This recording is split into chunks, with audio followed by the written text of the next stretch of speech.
ለዚህ ነው ከኦርቶዶክስ ነው የወጣሁት ነው ያልከው። ቅድም አንድ ኮሜንት ጽፋ አይቼ ነበረ። ለምን ነበረ ከኦርቶዶክስ የወጣኸው?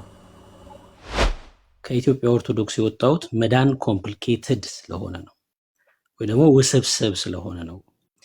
እውነት ነው፣ መዳን ውስብስብ ነው። ምን ከሆነ ሰው ሰራሽ ከሆነ። ጆ እሺ፣ ለምን ኮምፕሊኬትድ የሆነው ብሎ የሚለውን አብሬ እንትን በል መናገር እችላለሁ። ሼርምዬ ቴንክ ዩ። አይ ቲንክ ከሱ ብጀምር ይሻላል። ለምን በኦርቶዶክሳውያን አስተምሮ የድህነት ነገር ለምን ኮምፕሊኬትድ ሆነ? መጽሐፍ ቅዱስ ኮምፕሊኬት ስለሚያደርግ ነው። መጽሐፍ ቅዱስ የድህነትን ነገር ሲያስቀምጠው ኮምፕሊኬትድ ስለሆነ ነው። ልክ እንደናንተ በኢየሱስ ክርስቶስ ማመን ብቻ የምስራችን ወንጌል ሰምቶ ማመንና በልብ መቀበል መንግስተ ሰማያትን ያስወርሰናል፣ የዘላለም ህይወትን ይሰጠናል፣ አሹራንስ ይሰጠናል የሚለው ቢሆን ደስታችን ነው፣ ደስ ይለናል። ግን መጽሐፍ ቅዱስ ስናየው እንደዛ አይልም። የማቴዎስ ወንጌል 7:22 ላይ ጌታዬ ጌታዬ የሚለኝ ሁሉ መንግስተ ሰማያትን አይወርስም፣ በሰማይ ያለው የአባቴን ፈቃድ የሚያደርግ ነው ይለናል። ስለዚህ ስሙን መጥራት እሱን ማወቅ በቂ አይደለም። ዮሐንስ ወንጌል 15 ላይ እውነተኛ የወይን ግንድ እኔ ነኝ፣ ገበሬውም አባቴ ነው፣ በእኔ ያለውን ፍሬ የማያፈራውን እቆርጠዋለሁ፣ ተቆርጦም ወደ እሳት ይጣላል ይለናል። ፍሬ ማፍራት ምንድን ነው? ያስጨንቀናል ያስጨንቀናል። ፍሬ ማፍራት ምንድን ነው? ፍሬው ምንድን ነው? እኔ እያፈራው እንደሆንኩኝ በምን አውቃለሁ የሚሉት ነገሮች እኛን ያስጨንቀናል። እኛ ብላይንድሊ እንደዚህ አይነት ፎልስ ሆፕን መቀበል አንፈልግም። ቅዱስ ጳውሎስ ለሌሎች እኔ ስብከትን ወንጌልን ከሰበኩ በኋላ እኔ ራሴ የተቆረጥኩ የተጣልኩ እንዳልሆን ስጋዬን እየጎሰምኩ አስገዛዋለሁ ሲል ቅዱስ ጳውሎስ ያሳሰበው ነገር እኔን ያሳስበኛል። ኮምፕሊኬትድ የሆነው ለዚህ ነው። ስለዚህ የኛ የድህነት ነገር ፈጣሪ ምንድን ነው ከኔ የሚፈልገው? እኔ አዲሱ ክርስቲያን በክርስቶስ አምኜ ክርስቲያን የተባልኩት አዲሱ ሰው ከእኔ ምንድን ነው የሚጠበቀው የሚለው ነገር ስለሚያሳስበን ኮምፕሊኬትድ ይሆንብናል። በመልካም ስራ መጽናት እንዳለብን መጽሐፍ ቅዱስ ይነግረናል። ወደ እግዚአብሔራዊ ማንነት እግዚአብሔር ወደ መምሰል ማደግ እንዳለብን ይነግረናል። ፈጣሪ ለፍርድ ሲመጣ በስራችን ምን ሰራችሁ ብሎ ሁሉን ለሁሉም ለእያንዳንዱ እንደ ስራው እንደሚከፍለው ሲናገር መጽሐፍ ቅዱስ ያሳስበናል። ስለዚህ እነዚህ ነገሮች ለእኛ ኮምፕሊኬትድ ያደርገዋል። እኔ ፍሬ ለማፍራቴ ራሴ ምስክር ልሆን አልችልም ለራሴ። ስለዚህ ጀጅ የሚያደርገኝ ፈጣሪ አለ። አንተ ፍሬ አፍርታል፣ አንተ የአባቴ ብሩካን መልካም ሰራተኛ እና ወደ ተዘጋጀልህ ወደ ዘላለም ህይወት ግባ ብሎ አሹራንስ እስኪሰጠኝ ማተብ እስኪመታልኝ ድረስ ያሳስበኛል። ስለዚህ የእናንተ ኮንፊደንስ ያስቀናኛል። እንዴት በጣም ኮንፊደንት እንደሆናችሁ ሳየው ደስ ይለኛል። በእውነት ማለት እንደናንተ በሆን ደስ ይለኛል፣ ግን አያስችለኝም። የማውቀው ነገር ስለ መጽሐፍ ቅዱስ ስለ እግዚአብሔር ቃል የማውቀው ነገር ሴትልድ ሆኜ ተረጋግቼ እንድቀመጥ አያደርገኝም። ከኔ የሚጠበቅ ማንነት እንዳለ አምናለሁ። ለዛ ነው ኮምፕሊኬትድ የሆነው። ኤርሚዬ ስለ ጥምቀት ጉዳይ የተጠየቁ ብዙ ጥያቄዎች አሉ። ቱ ቢ ኦነስት ሁሉንም ኪፓፕ ማድረግ ይከብዳል፣ ግን እንደ አንዳንዱን ለመመለስ ለምን የቤተሰብ እምነት እንዴት ላንተ ቫሊድ ሊሆን ይችላል? በዛን ጊዜ ቢኔ የጠየቀው ጥያቄ እና አይ ቲንክ ገኒ ትመስለኛለች። እነሱ አብርሃም ግረዝ ተብሎ ታዞ ነው የተገረዘው። እናንተ ለምን ህፃናትን እንትን ትላላችሁ? ወል እኔ ቅድም የተናገርኩትን ነው አሁን የምደግምላችሁ። ህፃናት ወደ እኔ ይመጡ ዘንድ አትከልክሏቸው አለ ፈጣሪ አምላክ። እኔ ለህፃኔን ወደ ፈጣሪ እንዴት አልከለክለውም? እናንተንም አንድ የጠየቃችሁ ጥያቄ እስካሁን ድረስ ያልተመለሰልኝ ጥያቄ አለ። ኦነስትሊ በስንት ዓመቱ ነው እስቲ አንድ ልጅ ክርስቶስ የሚያስፈልገው? በስንት ዓመቱ ነው መስማት ይችላል አሁን ገባው የሚባለው? በስንት ዓመቱ ነው? ልጅ ከልጅ ፍጡር ከፍጡር ይለያያል። አንዳንዱ ስሎ ነው፣ አንዳንዱ ኬርለስ ነው፣ አንዳንዱ ሻርፕ ነው። ሰው በስንት ዓመቱ ነው እስቲ ክርስቶስ የሚያስፈልገው አንድ ህፃን ልጅ? የእናንተ የፕሮቴስታንት ልጆች በስንት ዓመቱ ነው ክርስቶስ የሚያስፈልጋቸው? እኛ ህፃናቶቻችንን ስለምንወዳቸው ክርስቶስን መልበስ ስለሆነ ጥምቀት ሂደን እናለብሳቸዋለን። ስጋና ደግሞ የዘላለም ሕይወት ስለሆነ ሂደን እናቆርባቸዋለን። ከዛስ ወንጌልን እየሰበክናቸው መስማት ከሚችሉበት ዕድሜ ጀምሮ በክርስትና ታንጸው ያድጋሉ። ምን አይነት ምንድነው ቅር ያላችሁ በዚህ ጉዳይ ላይ? የእናንተ ልጆችስ በስንት ዓመታቸው ነው ክርስቶስ የሚያስፈልጋቸው? ከዛ በፊት ቢሞቱስ ምንድነው ዕጣ ፈንታቸው? ነው እሱ መልስ ለእናንተ ተዋለው። እኛ የአዳማዊ ማንነት የኃጢአት ውርስ የለም ትላላችሁ። ስለዚህ ለምን ታጠምቋቸዋላችሁ? ልጅነት ስለሚቀበሉበት። እውነት ነው። የአዳም ኃጢአት እኛን አይመለከተንም። እሱ በመስቀል ላይ ተሰርቶ አልፏል፣ አልቋል እንላለን። ክርስቶስ አድኖ ሄዷል እንላለን። ግን ልጅ የምንሆነው በጥምቀት ስለሆነ እንደ አዲስ መወለድ ስለሆነ ልጆቻችንን እንዲወለዱልን በአዲሱ ማንነት እንዲወለዱልን የአዲሱ ኪዳን ጸጋ ተካፋዮች እንዲሆኑ ስለምንፈልግ እናጠምቃቸዋለን፣ እናቆርባቸዋለን። በዚህ የክርስትና ፕሪንሲፕል ውስጥ ከልጅነታቸው ጀምሮ አንጸን እናሳድጋቸዋለን። አይ ዶንት ኖ በዚህ ጋር ያላችሁ ፕሮብሌም ምን እንደሆነ እኔ አልረዳውም ቱ ቢ ኦነስት። ግን የኔንም ጥያቄ መልሱልኝ። በስንት ዓመቱ ነው እስቲ? የአንዳንዶቻችሁ ልጆች በጣም ሻርፕ ናቸው። በልጅነታቸው ፒክአፕ ሊያደርጉ ይችላሉ ነገሮችን። በ5 ዓመቱ ማት ሶልቭ የሚያደርግ ልጅ አለ። አንዳንዱ በ15 ዓመቱም ዱዚ ነው። ስለዚህ በስንት ዓመቱ ነው እስቲ የእናንተ ልጆች ክርስቶስ የሚያስፈልጋቸው ክርስቶስ መልበስ ያለባቸው በስንት ዓመታቸው ነው? ይህንንም በዛው ብትመልሱልኝ እላለሁ። ያልመለስኩት ጥያቄዎች ካሉ አይ አፖሎጃይዝ። እድል ከሰጣችሁኝ እንደገና ለመመለስ እሞክራለሁ። ቴንኪዩ። እሺ ቴንኪዩ ጆ፣ ችግር የለው። አይ ቲንክ እንግዲህ ምናልባት ቢኒያው እና ቤካ የጠየቁ አካባቢ ላይ አይ ቲንክ ገኒ የሚጠይቀችህ ላይ ምን ያህል ጥያቄዎች እንደተጠየቁ ባላስታውስም ግን ጥያቄዎችም ጭምር ነበሩ የተጠየቁት። በተለይ ቢኒም በደንብ አስታውሳለሁ። መልሰዋል አልመለስከውም፣ በኋላ ስሰጣቸው እነሱ ወይ ይናገራሉ። ኦኬ እኛን አንድ ጥያቄ ጠይቀህናል፣ ያን ጥያቄ እንመልሳለን። ግን ወንድምነት ብሩኬ ለዚህ ነው ከኦርቶዶክስ ነው የወጣሁት ነው ያልከው? ቅድም አንድ ኮሜንት ጽፋ አይቼ ነበረ። ለምን ነበረ ከኦርቶዶክስ የወጣኸው?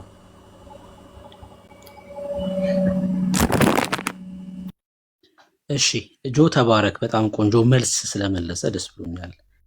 ከኢትዮጵያ ኦርቶዶክስ የወጣሁት መዳን ኮምፕሊኬትድ ስለሆነ ነው፣ ወይ ደግሞ ውስብስብ ስለሆነ ነው። እውነት ነው፣ መዳን ውስብስብ ነው። ምን ከሆነ ሰው ሰራሽ ከሆነ መዳን ባቀለለው በክርስቶስ ኢየሱስ ከሆነ ደግሞ መዳን ቀላል ነው። መዳን ቀልሎ አይደለም፣ ጌታ ስላቀለለው ነው። መዳን በእግዚአብሔር ዘንድ ከሆነ ቀላል ነው። ልጁ ኢየሱስ ክርስቶስን መቀበል ብቻ ስለሆነ መዳን ሰው ሰራሽ ሲሆን ግን አዎ ውስብስብ ነው። ለምሳሌ በ40 ቀን ወይ በ80 ቀን መጠመቅ፣ ከዛ በቤተ ክርስቲያን ትምህርቶች ማለፍ፣ የጌታ ራትን እየወሰዱ ማደግ፣ 15 እና 16 ዓመት ሲሞላ የጌታ ራትን ማቆም፣ እድሜ ሲገፋ በቁም ተስካር ማውጣት፣ ከዛ እንደገና ወደ ቁርባን መመለስ። በእነዚህ ዓመታት ውስጥ ደግሞ ምንድነው ማህበር እያወጡ ፍጡራንን ተስፋ ማድረግ፣ ሲሞቱ ፍታት መፈታትና እኔ እንጃ በሚል መንፈስ ከዚህ ዓለም ይሸኛሉ። መዳን በኦርቶዶክስ ይሄ ነው፣ ትክክል ነው፣ እስማማለሁ። ለዛ ነው ከኢትዮጵያ ኦርቶዶክስ የወጣሁት። መዳን ውስብስብ ስለሆነ አንድ ሰው ኢትዮጵያ ኦርቶዶክስ ሆኖ እርግጠኛ ሆኖ የዘላለም ሕይወት አለኝ ብሎ መናገር አይችልም። ያ ደግሞ ከሆነ ከእስልምና ከቡዲዝምና ኢቲስት ከሆኑ ሰዎች በምንም ልትለይ አትችልም። ክርስቶስ አለኝ ብለ ስለ መዳን እርግጠኛ ካልሆንክ ከእስልምና በምንም አትለይም። ከቡዲዝምም እንዳልኩት እምነት ጌታ እግዚአብሔር የለም ብለው ከሚያምኑትም ሰዎች በምንም አትለይም። ለዛ ነው ክርስቲያን የሆንኩት። እኔ በጣም ራሴን ስለምወድ ከሞት ራሴን ማስመለጥ ስለነበረብኝ እኔ እንጃ ወይ ደግሞ ውስብስብ ከሆነው እምነት ወደ እግዚአብሔር ፕሮግራም መጥቻለሁ። የእግዚአብሔር ፕሮግራም ደግሞ በልጁ በክርስቶስ ኢየሱስ በእግዚአብሔር ፊት ነውር አልባ እንድንሆን ነው። በቃ አለቀ። ለዛ ነው እንደዚህም ብለው እንዲያምኑ ምክንያት የሆናቸው ቅዱስ ነው ብለው የተቀበሉት የአምላካችን እግዚአብሔር ቃል ነው ውስብስብ እንዲሆንብን ያደረገው ብለዋል። እሱም ላይ ሄድበት። እሱ ያነሳቸውን ጥቅሶች ጽፌያቸዋለሁ፣ ያው ማብራራት ስላለብን እሱም በኋላ እናብራራለን። ግን እንዴት አንድ ክርስቲያን ብሎ የሚል የእምነት ተቋም ወይ ግለሰብ የህይወቴ መመሪያ ነው የአምላኬ ቃል ነው ብሎ የሚለውን ቃል እንዴት አምላኩ ውስብስብ የሆነ ውስብስብ ማለት በቃ መያዣ መድረሻ የሌለው መጨበጫ የሌለው እርግጠኛ ልትሆንበት የምችል ምንም አይነት ነገር የሌለን እግዚአብሔር እንዴት ለህዝቡ እንዴት ቤተክርስቲያኑ ለሆነች አካሉ ብሎ ለሚጠራት ደሙ ላፈሰላት ለክርስቶስ ቤተክርስቲያን እንዴት ውስብስብ ማለት የማይገኝ ልክ ውስብስብ ሆነ የሚባለው እኔ እንግዲህ እስከማውቀው ድረስ የገጠር ልጅ ስለሆንኩኝ ክር ቱባ ክር ይገዙና እናቶቻችን ዳንቴል ሊሰሩ ሲሉ ድንገት ልጆች ይመጡና ኪሮሹንና ዳንቴሉን ጀምረውት እናቴ ስትሰራ አውቃለሁኝ እና ልጆች በነበርንበት ሰዓት ላይ እኔም አጥፍቼ አውቃለሁ፣ እንደዛ አድርጌ ተቆንጥጬ ሁሉ አውቃለሁኝ፣ ታናናሾችም እንደዛ ሲያደርጉ አውቃለሁ። እና ቱባውን ክር እናነሳዋለን። ስናነሳው ይተረተራል። በሚተረተር ሰዓት ለእኛ ጨዋታ ነው። በግራና በቀኝ ይዘን እንጎትተዋለን እና እናቶቻችን አያዩንም።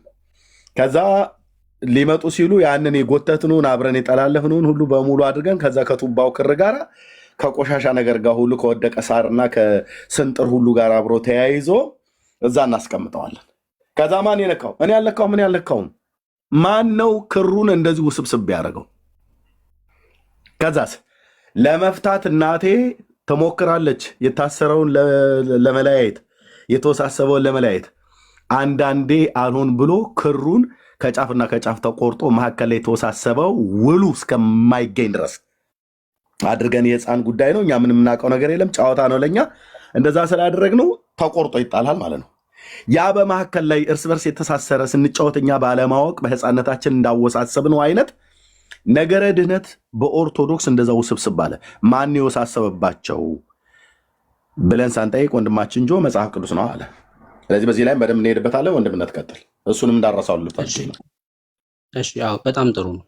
ለምሳሌ 4 ጥቅሶችን ጽፌያለሁ። ማቴዎስ 7፣ ዮሐንስ 15፣ አንደኛ ቆሮንቶስ መጽሐፍ ምዕራፍ 9 እና ራዕይ መጽሐፍ ምዕራፍ 22 ውስብስብ መዳን ውስብስብ ነው ብሎ እንዲያምን ያደረጋቸው እነዚህ ጥቅሶች ናቸው።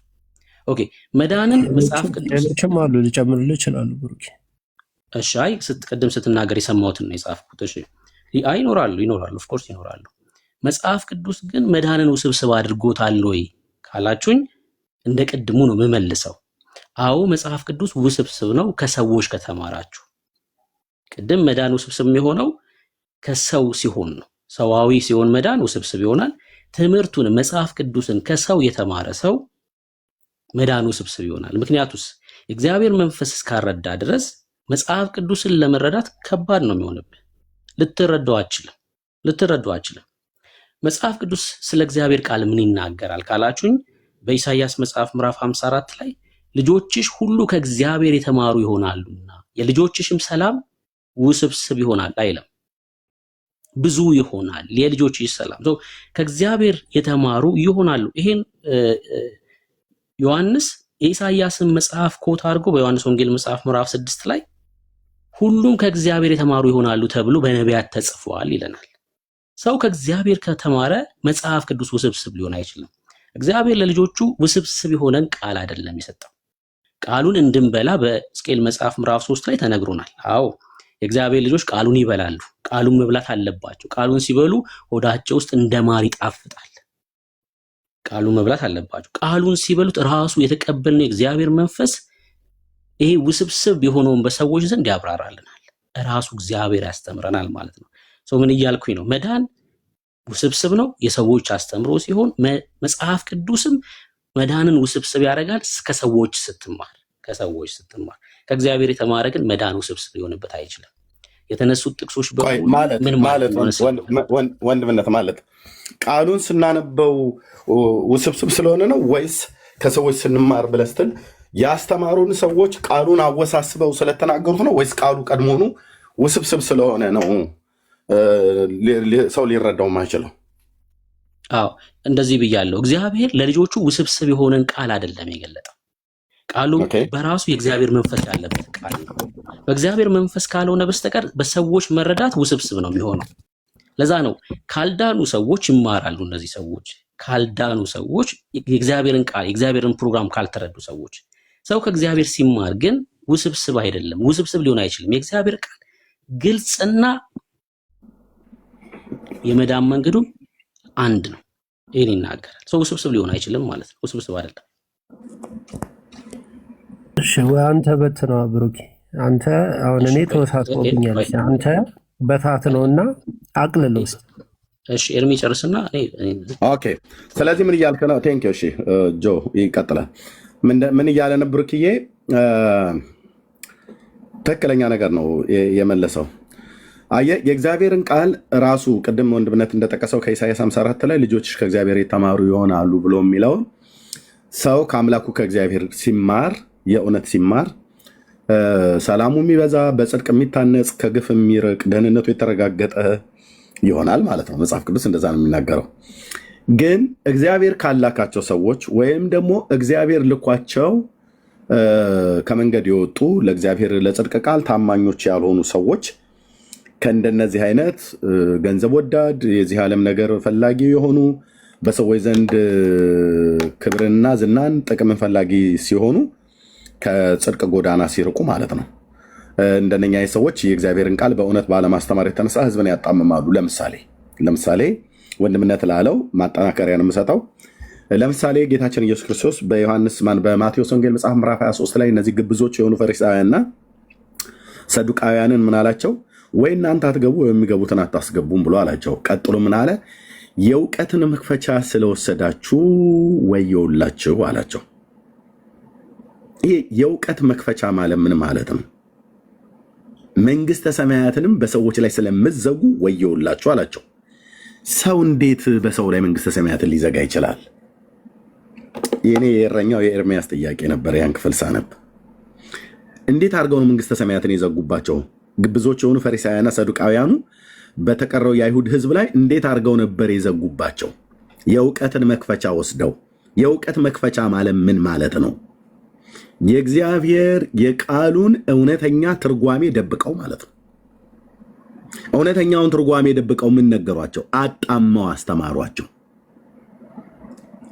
መጽሐፍትና የእግዚአብሔርን ኃይል አታውቁምና፣ መጽሐፉን ይዘውት ግን መጽሐፍትና የእግዚአብሔርን ኃይል አታውቁምና ትስታላችሁ ተብሎ የተባለው ማህበረሰብ እነዚህ የእውቀትን መክፈቻ የወሰዱ ሰዎች የእግዚአብሔር ቃል በብሉይ ኪዳን ስለ መሲሁ መምጣት፣ ስለ መሲሁ መወለድ፣ ስለ መሲሁ መሞት የሚመጣበት ዘመን በምን አይነት ዘመን እንደሆነ ነቢያት መርምረው የተናገሩትን የእግዚአብሔርን ቃል ለህዝቡ ሲተረጉሙ ተርጓሚያንን የሚባሉት እነዛ መጽሐፍ ታዋቂ ነን የሚሉት በተለይ እነዚህ ሁለቱ ግሩፖች ፈሪሳውያንና ሰዱቃውያኑ የተባሉቱ የእግዚአብሔርን ቃል ከአውዱ አፋተው ከእውነተኛው ትርጓሜ አውጥተው ሰው መንግስተ ሰማያት የሚገባበትን መዳንን የሚያገኝበትን እውቀት ደብቀውት ሰውረውት አጣመው ተረጎሙ ማለት ነው። ስለዚህም ነው ኢየሱስን ለምንድነው አይሁዳውያኑ ያልተቀበሉት ብላችሁ ብትሉ ብትመረምሩ የምታገኙት ከሐሰት አስተማሪዎች ትርክትና ትምህርት የተነሳ ነው ያላወቁት። ለምን? አንደኛ ዘመኑን እንዲያውቁ ዘመን ተነግሯቸዋል በዳንኤል። ወላጂቱን እንዲያውቁ ወላጂቱ ድንግል ሴት ነው ተብሎ ተነግሯቸዋል በኢሳይያስ። የሚወለድበትን ቤተሰብ እንዳያውቁ ከእሴይ ግንድና ከዳዊት ዘር ነው የሚወጣው ተብሎ ተነግሯል በነቢያት። የተወለደበትን መንደር አናውቅም ብለው እንዳይሉ በሚኪያስ ቤተልሔም ኤፍራታ ነው የሚወለደው ብለዋል። ኦኬ። የሚሞትበትን ጊዜ ኢሳይያስ፣ ዳንኤል ተናግሯል። እንደዚሁም በምሳሌ ዮናስ ሁሉ የአማቴው ልጅ ነቢይ ዮናስ በአሳ አንባሪ ሆድ ውስጥ መሆኑ ጌታ ከተናገረበት ክፍል ተነስተን መረዳት እንችላለን። ታዲያ ይሄ ሁሉ ተጽፎ ለምን አላወቁትም? ለምንድን ነው ያልተጠባበቁት? ዘመኑን እንዳይጠባበቁ ምንድን ነው የከለከላቸው ብለህ ስትል ዘመኑን እንዳይረዱት እንዳያውቁት የአይሁድ መምህራን አጣመው ህዝቡን አስተማሩት ማለት ነው። ለምን? መሲህ የሚመጣበት ጊዜና ዘመን አይታወቅም ነው የሚሉት። ያኔም አሁንም እኮ ነው ብዬ አሁን ማለት አሁን ያለችው ሪሰንት እስራኤል አሁን ያለችው መሺያ ይመጣል ይላሉ። ኦኬ ይመጣል። አዎ መቼ ነው የሚመጣው? እኔ እንጃ፣ ግን ይመጣል። ለምን እንደሚመጣው ይመጣል፣ ሰላም ሊሰጣል። ግን መቼ እንደሚመጣ ግን አናቅም። እንዴት መቼ? እስራኤልን የሚያህል የእግዚአብሔር ሕዝብ መሲያ ይመጣል ብሎ ማን ነበር የነገራችሁ? አባቶቻችን አቮቴሄም ነግረውናል። አባቶቻችን ይላል። ኦኬ አቮቴሄም ምን አሉ ታዲያ? ከአቮቴሄም ብለው ከሚጠሯቸው እነ ኢሳያስን ይጠራሉ። ኢሳያስን ግን የተናገረውን ቃል ግን አይቀበልም። ሁለት እግር ያለው ወንድሚውን ሴት ማለት ነው። ኤርሚያው ይለኛል፣ የኤርሚያውን ቃል ግን አይቀበሉም። ዳንኤል ይለኛል፣ የዳንኤል መቼም አቮቴም ብለ አባቶች ማለት ነው። አባቶች ብሎ እነሱን ሳይቀበል ማን ሊቀበል ይችላል? ታዲያ ለምን አልተቀበሉትም? ለምን መሲሁን እንደ መሲህ አልተቀበሉትም ብለህ ስትል የእግዚአብሔርን ቃል አጣመው አስተማሯቸው። መረጃ ኤርሚያስ በማቴዎስ ወንጌል መጽሐፍ ምዕራፍ 15 ላይ ጌታችን ኢየሱስ ክርስቶስ ከትንቢተ ኢሳይያስ መጽሐፍ ምዕራፍ 29 ላይ ያለውን ቃል ወስዶ ጠቅሶ ይናገራቸዋል። እንደዚሁም ደግሞ በማርቆስ ወንጌል መጽሐፍ ምዕራፍ 7 ላይ ይሄንኑ ቃል ይናገራል። የማርቆስ 7 ላይ ማለት ስለ ወጋችሁ የእግዚአብሔርን ትእዛዝ ትንቃላችሁ አላቸው። ወጉን ማን ያመጣው? አባቶቻችን ብሎ የሚሉት የባለፈው ትውልድ ጌት ይህ ሕዝብ በከንፈሩ ያከብረኛል፣ ልቡ ግን ከኔ በጣም የራቀ ነው ይላል። እንዴት አድርገው ታዲያ የሚያመልኩት? በሰው ስርዓት በሆነ ትምህርት በከንቱ ያመልኩኛል ተብሎ ስለ እናንተ ኢሳያስ ትንቢት ተናገረ አላቸው ጌታ። እስራኤል እግዚአብሔርን ያመልከው ነበር። አዎ የሚያመልከው ግን በሰው ስርዓት በሆነ ትምህርት ነበር አብዛኛው። ያለ አሁን ልክ ኦርቶዶክስና ሌሎች ሃይማኖቶች እንደሚያደርጉት እግዚአብሔርን እናመልካለን ይላሉ። ሲያመልኩት በሰው ስርዓት ትምህርት እንጂ በእግዚአብሔር ቃል ትምህርት አይደለም። አይሁዳውያን ሲያመልኩት ጌታን ያመልኩት ነበር። ግን የሚያመልኩት ምንድን ነው? በኢሳያስ ዘመን የዛሬ 2700 ዓመት ለነበረ ትውልድ በሰው ስርዓት በሆነ ትምህርት በከንቱ ያመልኩኛል፣ ይፈሩኛል ተብሎ ተጽፏል አላቸው። ኢሳያስ በእውነት ስለ እናንተ ትንቢት ተናገረ አላቸው። ወግ ምንድን ነው? የአባቶች የተባለ ሰው ሰራሽ ትምህርት። ለዚህ ወግ ልጆቻቸው ለእግዚአብሔር የወለዷቸው ልጆች ሁሉ አጣመው ዴስቲኒያቸውን አበላሽተው ነበር። ለምሳሌ እንደ ቅዱስ ጳውሎስ አይነት ሐዋርያ ከማህፀን ጌታ ሲሰራው ለሐዋርያነትን የሰራው ሰውየው ጳውሎስን ከማህፀን ገና የአባቱን የዘር ፈሳሽና የእናቱን እንቁላል ሲያገናኝ እግዚአብሔር ሐዋርያ አድርጎ የጠራው የመረጠው እዛ ማህፀን ውስጥ ነው። ከማህፀን ሳለው ለየኝ ይላል ጌታዬ። ገና የአባቱ ፈሳሽና የእናቱን እንቁላል አገናኝቶ ወደ ደም አርግቶ አጥንትና ጅማት ነፍስና ስጋ መንፈስ አድርጎ ሳይፈጥረው ማነው ገና ሲፈጥረው እግዚአብሔር በማህፀን ሐዋርያ አድርጎ ነው የሰራው። ሲወጣ እስከ እናቱ ማህፀን ፈሪሳውያን በሚባሉ የእምነት ተቋም ውስጥ ያሉ ቤተሰብ ውስጥ እጅ ላይ ነው ያደገው። እናስ እነ ገማሌል ናቸው ያስተማሩት። ቶራን ማነው ታናክን ብቻ ሳይሆን ያስተማሩት ወግ። ገላትያ ላይ ሲናገር ለአባቶቼ ወግ ከመጠን ይልቅ እየቀናው ብሎ አለ። ማን ነው ቀና ያለህ? ለማን የቀናው? ለአባቶቼ ወግ። ለእግዚአብሔር ቃል አይደለም እንዲቀና ያደረጉት። አየህ፣ ይህን ትልቅ ሐዋርያ ማለት ነው። እግዚአብሔር እዚህ በማህፀን የፈጠረው በዓላማ ነው። ሰውየው ከጥንትም ነብይ ነው። ከጥንትም ሐዋርያ ነው። ገና ከጥንት ማለት ከእናቱ ማህፀን ጀምሮ ጳውሎስ ሐዋርያ የሆነው እዛ እናቱ ማህፀን ውስጥ ነው። በእግዚአብሔር በሰማያዊ በመንፈሳዊ ዓለም ጳውሎስ ደማስቆ ላይ አይደለም ለሐዋርያነት የተጠራው፣ ከእናቱ ማህፀን ጌታ ራሱ ጠፍጥፎ ሲሰራው ማለት ነው። ወጥቶ ግንስ ለሐዋርያነት የመረጠውን የጌታን መንገድ እየተቃወመ እንዲያሳድድ አደረጉት። ከምን የተነሳ? ቀድሞ ወንድምነት ካለው ከሰው ተማራ። ከሰው ሲማር ደግሞ የእግዚአብሔርን ብቻ አይደለም የነገሩት። እነ ገማልኤል አንድ ማዕት አባቶች ወግ የሚባል ኮተት ነገሩት እና ለአባቶቼ ወግ ከመጠን ይልቅ እየቀናው በወገኔ ምናምን ነገር ብሎ ጻፈልን። ተናዞ ነው ሄደው ጳውሎስ ሐዋርያው እና ጌታ ባይደርስለት ኖሮ ጳውሎስ እንደዛው እንደተጣመመ ከማህፀን እግዚአብሔር ለሐዋርያነት ጠርቶታል። ያንኑ መንገድ ቢሄድ ጌታ በደማስቆ ባያገኘው ጳውሎስ ይሄኔ ሲኦል ነበር የሚገባው። ለምን? ይሄድበት የነበረ መንገድ የእግዚአብሔር መንገድ አልነበረም። ከማህፀን እግዚአብሔር ለሐዋርያነት ሰርቶታል። እዚህ ግን አባቶቼ ብሎ ያላቸው የነበረበት ሃይማኖት የፈሪሳውያን እምነት፣ በይሁዲ እምነት ውስጥ ማለት ነው። የፈሪሳውያኑ ግሩፕ ለአባቶች ወግ አርቲ ቡርቲ እንቶ ፈንቶ የሆነ ትምህርት ማለት ነው። የሰው ስርዓት የሆነ ትምህርት ማለት ነው። ኢሳይያስ 29 ላይ እንደተናገረው ለዚህ ነበረ ማለት ነው።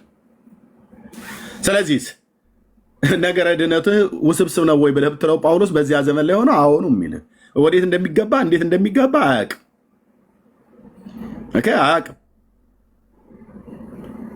አያውቅም። እስራኤላዊ ነው። አዎ ከነገደ ብንያም ነው። ምንም ጥርጥር የለውም።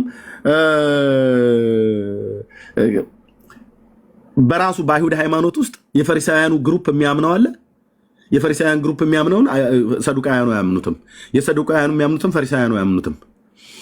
የሰዱቃውያኑ የሚያምኑትን አሴናውያኑ አያምኑትም። የአሴናውያኑ ቀናአናውያኑ አያምኑትም። የቀናአናውያኑ ሂላልና ሻህማ የሚናገሩትን አያምኑትም። በጌታ ዘመን እኮ ስንት ቦታ ነበር የተበጣጠሱት አይሁዳውያን፣ ጌታ በስጋ በመጣበት ዘመን ማለት ነው። ስለዚህ ለሰው ስርዓት ትምህርት እየተገዙ በከንቱ እያመለኩ ግብዞች ሆነው የነበሩበት ነበር። ስለዚህ ነገረ ድነት ሂድና በአይሁዳውያኑ ጠይቅ፣ ውስብስብ ነው። በኦርቶዶክሳውያን ውስጥ ጠይቅ፣ ይሄ ወንድማችን አሁን እንደመለሰልን ውስብስብ ነው ይላል። ስለዚህ ወገኔ ውስብስብ ከሆነ ኮምፕሊኬትድ ከሆነ ነገረ ድነት ካላት ከኦርቶዶክስ ቤተክርስቲያን ይሁን ከአይሁድ ሃይማኖት፣ ከእስልምናም ሃይማኖት፣ ከካቶሊክም ሃይማኖት፣ ከየትኛውም ሃይማኖት አምልጡ። ብሩክዬ አመለጥኩ አለ። አምልጡ። ኤርምያስም አምልጫለሁ። አምልጥ። ነገረ ድነትን መንግስተ ሰማያት መግባትን ውስብስብ ካደረገብህ ሃይማኖት በእውነት ነው ብዬ የምልህ ቀን ሳለ ለጫማዎት በኋላ ያስቡበታል ተብሎ የተባለው ማስታወቂያ ትዝም ባይልም ሽሽ፣ አምልጥ። ውስብስብ የሆነ እንዴት አምላክ ውስብስብ የሆነ ነገር ይሰጣል? ለእኔ ግን እንደዚህ አይደለም፣ ለእኛ ግን እንደዚህ አይደለም። እና ወንድምነት ቀጥል። ቴንኪው። በጣም ጥሩ ነገር ነው የተናገርከው። ቴንኪው ወገኖች፣ ሌሎቻችሁ ብርቄ ይቀጥል። ምናልባት ያነሳቸው ጥቅሶች ላይ እንሂድበት ወይስ ወጥቷል? እሱም እንዳይጠየቅ ወጥቷል። አይ ቲንክ ኔትወርክ ነው ወይስ አውቆ ነው? አይ ውስብስብ እኛማ እንሄድበትም። እሱ ራሱ መጥተው ካለ ማለት ነው፣ ከሌለም ሌሎቹ መጥተው ይስጡ። በኦርቶዶክስ ነገረ ድነት ውስብስብ መሆኑን የምታስተምረው ኦኬ ብራዘርዬ፣ አቶ ሞቲቬሽን ምን ይባለው? እኔ እናቴ ስታሳድገኝ ሰው ሲናገር ቀደም ማትበል ብልግና ነው እያለች ነው ያስተማረችኝ እናቴ። እንደገባህ የባለጌ ልጅ ምልክቱ አንዱ ይሄ ነው። ሲያወራ እንደገባ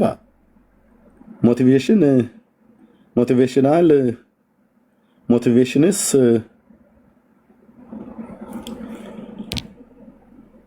እኔ እንደዛ ነው ያለች እናቴ።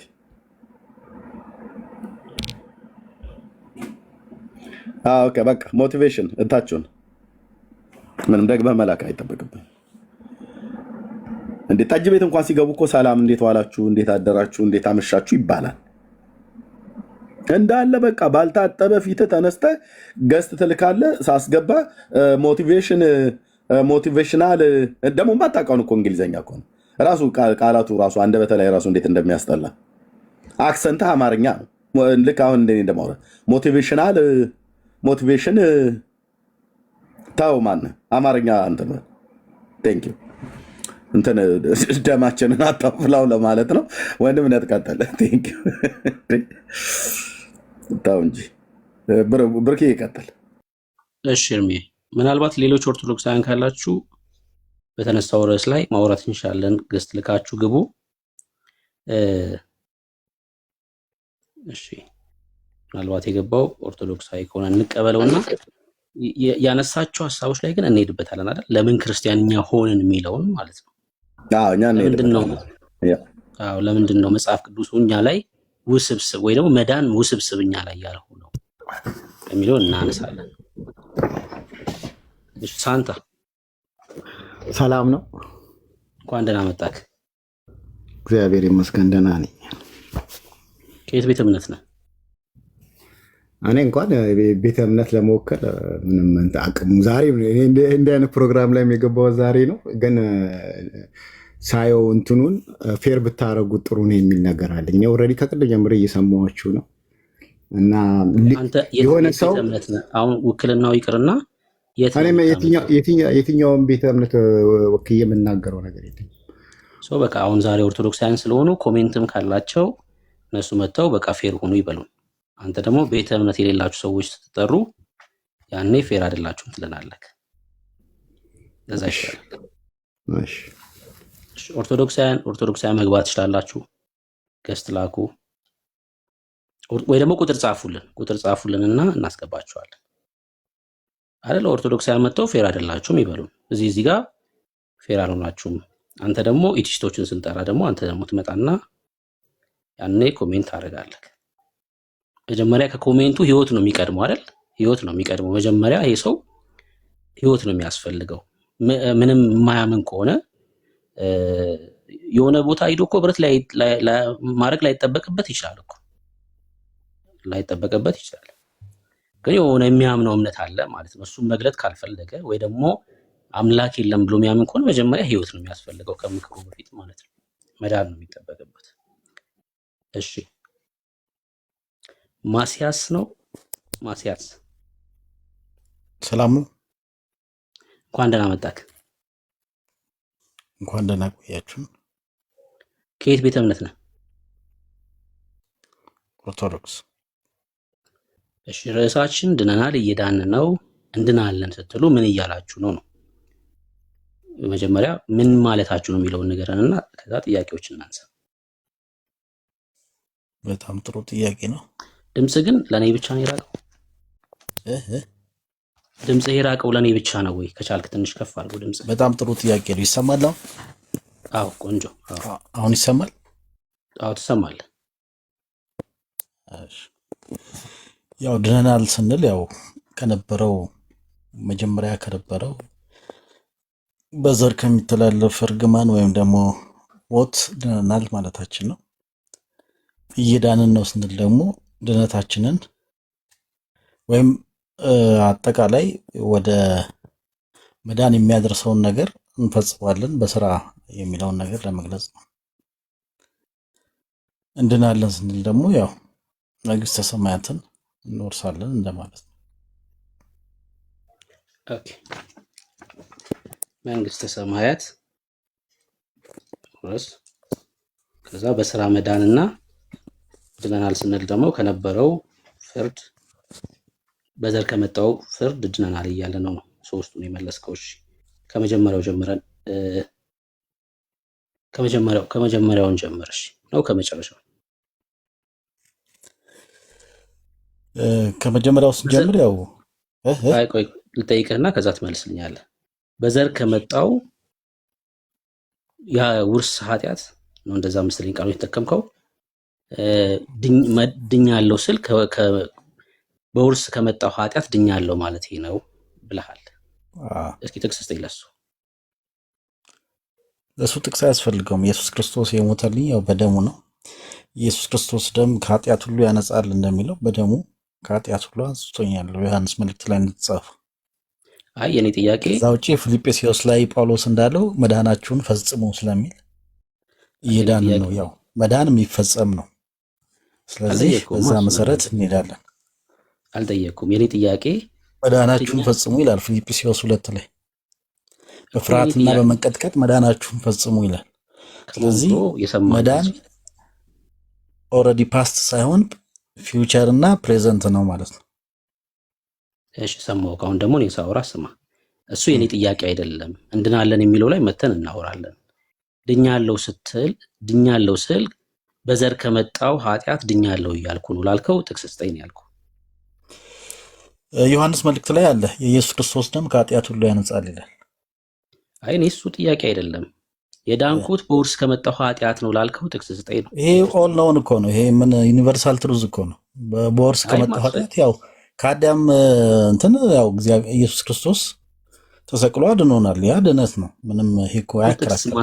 ማስረጃ እኔ ጥቅስ ጴንጤዎች ስለሆነ ምን ይሄ ያው ምን ይጠቅማል? ሲጀመር ይሄ ሁሉም ሰው የሚያውቀው እንትን እኮ ነው።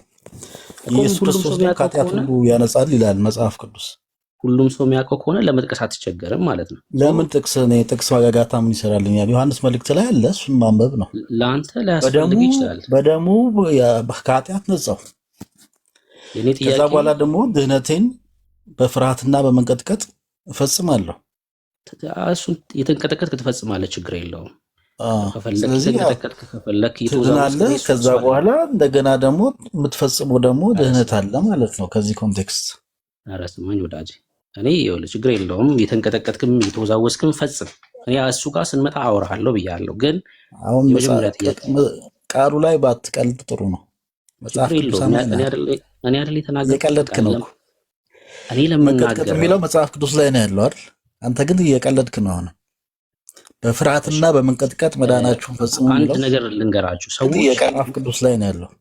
ሰዎች መወያየት የማይችሉ ከሆነ በዚህ መልኩ ነው የሚያወሩት። ምክንያቱም ለሚጠየቀው ጥያቄ መመለስ ስለማይችሉ ነው አይደል? መመለስ ስለማይችሉ ነው። እየቀለድክ ያለው እኮ አንተ ነህ እኮ። እኔ ለእሱ ኃላፊነት ወስደን ያለ ቀለድ አይባልም። መወዝወዝ ምናምን ነገር ይሄ ወደ ብዙ ዋዜ ታመጣዋለህ እንደ እግዚአብሔርን ቃል እንደ እኮ በቃ ያለው ኃላፊነት እንቅልፋችን ትተን እኮ ቁም ነገር ነው አይደል? እሺ ወደ ጥያቄው ብዙ ዋዜ ታወራለህ እንዴ? እሺ ወደ ጥያቄው እንሂድ። ድኛለው ያልከው የምን ውዝዋዜ ነው የገባችሁት? እኔ አሁን የመጣሁት ምንድን ነው የተፈጠረው? እስክስታ ጀመራችሁ እንዴ? እየተወዛወዘ እኮ እየተንቀጠቀጠ ውዝዋዜ ላይ ነው ያለው። እባክህ ብሩክ። እሺ ምንድን ነው አንዳችሁ አውሩኝ። ምንድን ነው ወንድምነት የተፈጠረው? ማሲያስ ሳውራስ ማን ነው? አይ እየተንቀጠቀጥኩኝ መዳኔን ፈጽማለሁ ሲል አይ መንቀጥቀጥ ብቻ ሳይሆን እየተወዛወዝክም ፈጽም አልኩት እኔ። ኦኬ ጥያቄ ነበር። ቆይ ጥያቄ ነበረ ወንድምነት? አይደለም። የኔ ጥያቄ ድኛለው አለ። የዳንኩት በአዳም ከመጣው የውርስ ኃጢአት ነው አለ። ለሱ ማስረጃ አስተይ ነው ጥያቄ ነው የኔ ጥያቄ። ለዚህ ጥቅስ አስተይ ነው። ኦኬ መሳይ ቀጥላ ስንነጋገር ይኸውልህ እኔ አሁን ጥቅስ ጠቅሼ ለፊልጵስዩስን በፍርሃትና በመንቀጥቀጥ መዳናችሁን ፈጽሙ ይላል። ስለዚህ ፊውቸር አይደለም ማን ነው ፓስት ሳይሆን ፕሬዘንትና ፊውቸር ነው መዳን አልኩ። አንተ ደግሞ አትወዘወዝም ትለኛለህ። እኔ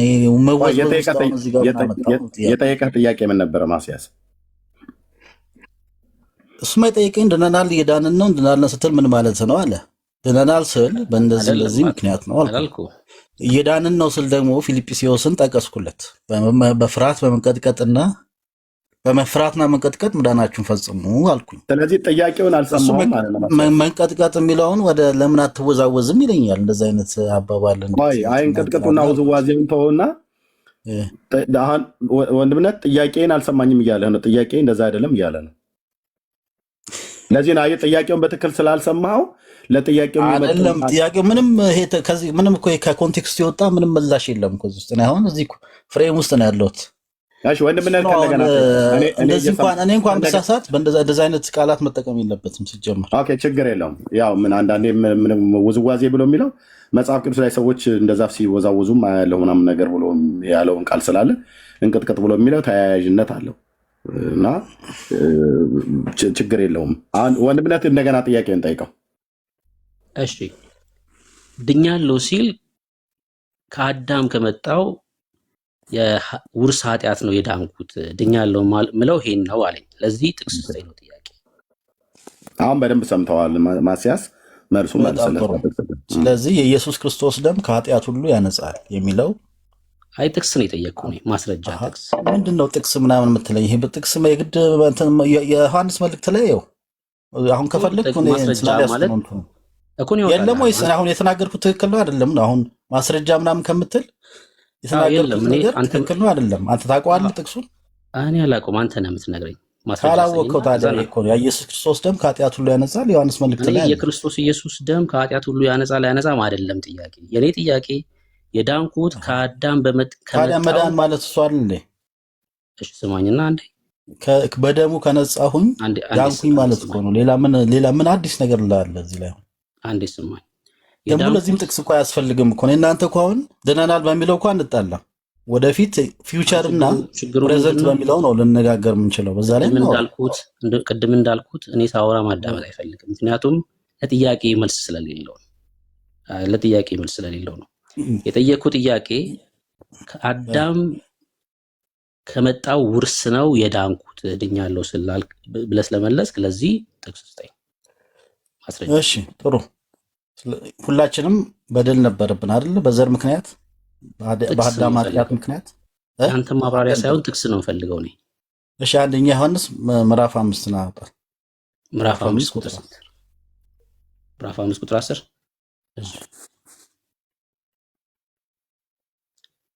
አንደኛ ዮሐንስ መልእክት መጽሐፍ ምዕራፍ 5 ቁጥር 10 በእግዚአብሔር ልጅ የሚያምን በነፍሱ እሺ ቀጥል።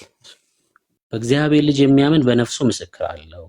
በእግዚአብሔር የማያምን እግዚአብሔር ስለ ልጁ የመሰከረውን ምስክር ስላላመነ ሐሰተኛ አድርጎታል። እሺ ቀጥል አንበብ። እግዚአብሔር የዘላለምን ሕይወት እንደሰጠን ይህም ሕይወት በልጁ እንዳለ ምስክሩ ይህ ነው። የዘላለም ሕይወት ሰጥቶናል። ይህም ሕይወት በልጁ ነው የተሰጠን። እኔ ጥያቄ እሱ አይደለም። የኔ ጥያቄ የዳንኩት ከአዳም ከመጣው የዘር ኃጢአት የውርስ ኃጢአት ነው የዳንኩት ላልከው ጥቅስ ነው። ኦኬ ተሳስቼ ከሆነ እስቲ ያርመኝስ ደግሞ አንተ። አሁን ትክክል አይደለም በልጁ ነው አልኩኝ አይደል? አንተ በደሙም አይደለም በልጁ ነው አይደለም። አንተ እምነት ነው ምን አርማለም ይሄ ትክክል አይደለም ነው አይደለም። እኔ ለእምነት ማስረጃ ስጠኝ ነው። ትክክል ነው አይደለም ሳይሆን ለእምነት ጥቅስ ስጠኝ ነው እያልኩ ያለሁት። እኔ አንተን እምነት ለምደው እምነት መጽሐፍ ቅዱሳዊ ነው ወይ ነው እያልኩ ያለሁት። ጥቅስ ማስረጃ መጽሐፍ ቅዱሳዊ ነው ይሄ። ምንም መጽሐፍ ቅዱስ ይሄ ዩኒቨርሳል ትሩዝ እኮ ነው። ነጭ ወተት ነጭ ነው ለማለት ጥቅስ ትጠይቃለህ እንዴ አንተ? ማስረጃ የለውም። በቃ አሁን ጥሩ ነው። አይ እንደዚህ እኮ ይሄ እኮ ምንም ነገርኩህ እኮ ያነበብከው እኮ እሱ ነው የሚያወራው። በልጁ ነው የዳን ነው ይላል አይደል? ሌላ እኔ በማን ዳንክ አይደለም ጥያቄ። በማን ዳንክ ብልህ ትክክል ነው የጠቀስከው ጥቅስ በክርስቶስ ኢየሱስ ነው የዳንኩት ትለኛለህ። አዎ ታዲያ ያ እኮ ድነት ነው። እኔ በማን ዳንክ አይደለም ድነት ነው። እኔ በማን ዳንክ አይደለም ጥያቄ። ከምን ዳንክ ነው? ከምን ዳንክ ስለ በአዳም ከመጣው የዘር ውርስ ነው ወይ ደግሞ የኃጢአት ውርስ ነው የዳንኩት ላልከው ማስረጃ ነው እኔ እንጂ አዳኙ ማን ነው አይደለም። አዳኙማ ክርስቶስ ኢየሱስ ነው። ስለ ኢየሱስ አይደለም የዳንከው ከዛ መሆኑን ማስረጃ አስተይ ነው ጥያቄ። እዛ ጋር ቆይ እስቲ ማርቆስ ተቀጥቀጥልን እያለ ነው ከስር የሆነ ጴንጤ ይመስለኛል። ልንቀጥቀጥለት ትንሽ እሺ። ማስረጃ ይላል አዮ አይደል? አሁን መሳይ አንደኛ ተቀጥቀጥልን እያለ አድምጠን አንደኛ ለተጠየቀው ጥያቄ መልስ የሚሆን ነገር አትሰጥም። መልስ እኮ ሰጠሁት፣ እሱ አልተቀበለውም። ካልተቀበለ ደግሞ ምን ማድረግ አለበት? ያው እኔን ያርመኛል። እያረመ ብንሄድ አይሻልም?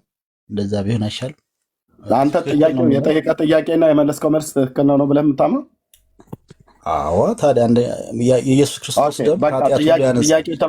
ጥያቄ የተመለሰለት ብሩክ መልሼለታለሁ ብለህ ስላልክ፣ ስለዚህ ሚዩት አድርግና ብሩክ የተመለሰለታል አልተመለሰለትም ብለህ ህዝቡ ይናገርና ካልተመለሰለት እንዴት ምን ስለጠይቀህ አንተ ምን ስለመለስክለት፣ ከተመለሰለትም ምን ጠይቀህ ምን ስለመለሰልህ ነው ብሎ የሚለውን ከሱ እንስማ።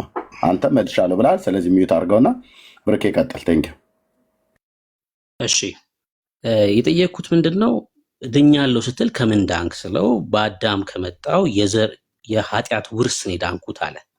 ከዚህ የኃጢአት ውርስ ማን አዳነህ ብዬ ብጠይቀው አንደኛ ዮሐንስ መልእክት የጠቀሰው ጥቅስ መልስ ይሆን ነበር። ማን ነው ያዳነ ብለው ለምሳሌ እግዚአብሔር የዘላለም ሕይወትን እንደሰጠን ይህም ሕይወት በልጁ እንዳለ ምስክሩ ይህ ነው፣ ልጁ ያለው ሕይወት አለው ስለሚል ቃል ከዚህ የውርስ ኃጢአት ማን አዳነ ብለው ይሄ ጥቅስ ትክክለኛ መልስ ይሆን ነበር። እኔ ግን ጥያቄ የዳንኩት በአዳም ከመጣው የውርስ ኃጢአት ነው ላለው ጥቅስ ነው እንጂ አዳኝ ከዚህ ያዳነክ ማን ነው አይደለም። ጥያቄ በጭራሽ አልተመለሰም። ምክንያቱም ስለማያውቀው ማለት ነው። ማን አዳነ ቢሆን ጥቅሱ ትክክል ይሆን ነበር የጠቀሰው። እኔ ጥያቄ እሱ ሳይሆን ከዛ ነው የዳንኩት ላልክበት ማስረጃ አስተይ ነው። በኢየሱስ ክርስቶስ ድኛለሁ አልኩ አይደለ? ማን አዳነህ የሚለው ሊመልስ አይችልም እንዴ? መዳን ማለት እኮ ማን አዳነ ቢሆን መልሱ ትክክል ይሆን ነበር አልኩክ። የኔ ጥያቄ ግን ማን አዳነክ አይደለም። ከአዳም ያወራን ያለነው የጥቅስ እንትን ነው ወይስ ምንድን ነው? አሁን ልዩነቱ ምንድን ነው? አሁን አንተ የምትለው ኢየሱስ ማስያዝ ይኸውልህ፣ ጥያቄውን አልጠይኩም። ከምን ዳንክና ማን አዳነህ እኮ ይለያያል። እሱ ያለ ከምን ዳንክ ነው ያለ። አንተ ከኃጢአት ውርስ ዳንኩኝ እኮ እሱኛውን በመረጃ አስደግፍልኝ ነው ያለ። አንተ ስለ አዳኙ ነው የምትናገረው። እሱ ደግሞ ስለ በሽታው ወይ ደግሞ ስለታመምክበት ድኜበታለሁ ብለህ ስላልከው ስለሱ ሶርስ ነው የጠየቀህ ከመጽሐፍ ቅዱስ ማለት ነው። አንተ ቀድመህ አዳኙ ነው የምታወራው። በኢየሱስ እኔ ዳንኩት ትለዋለህ። በማን ዳንከው አይደለም እያለ ያለው ከምንድን ነው የዳንከው ነው። ኦኬ ስለዚህ እሺ ቀጥል። ያ አሁን ቀጥል። ያው ስላልተመለሰለት ለዚህ ጥቅስ ካለ ስጠን፣ ካልሆነ ወደ ሌላ ሀሳብ እንሄዳለን። ለዚህ ጥቅስ ካለ ነው የምትለኝ? አዎ በአዳም ከመጣው የውርስ ኃጢአት ነው የዳንኩት ላልከው ጥቅስ ስጠኝ፣ ካልሆነ ደግሞ እንቀጥላለን ማለት ነው። ኦኬ ለዚህኛው ጥቅስ ነው የምትፈልገው? አዎ። ስለዚህ ፈልጌ ከመጽሐፍ ቅዱስ ላንብላ። እሺ እሺ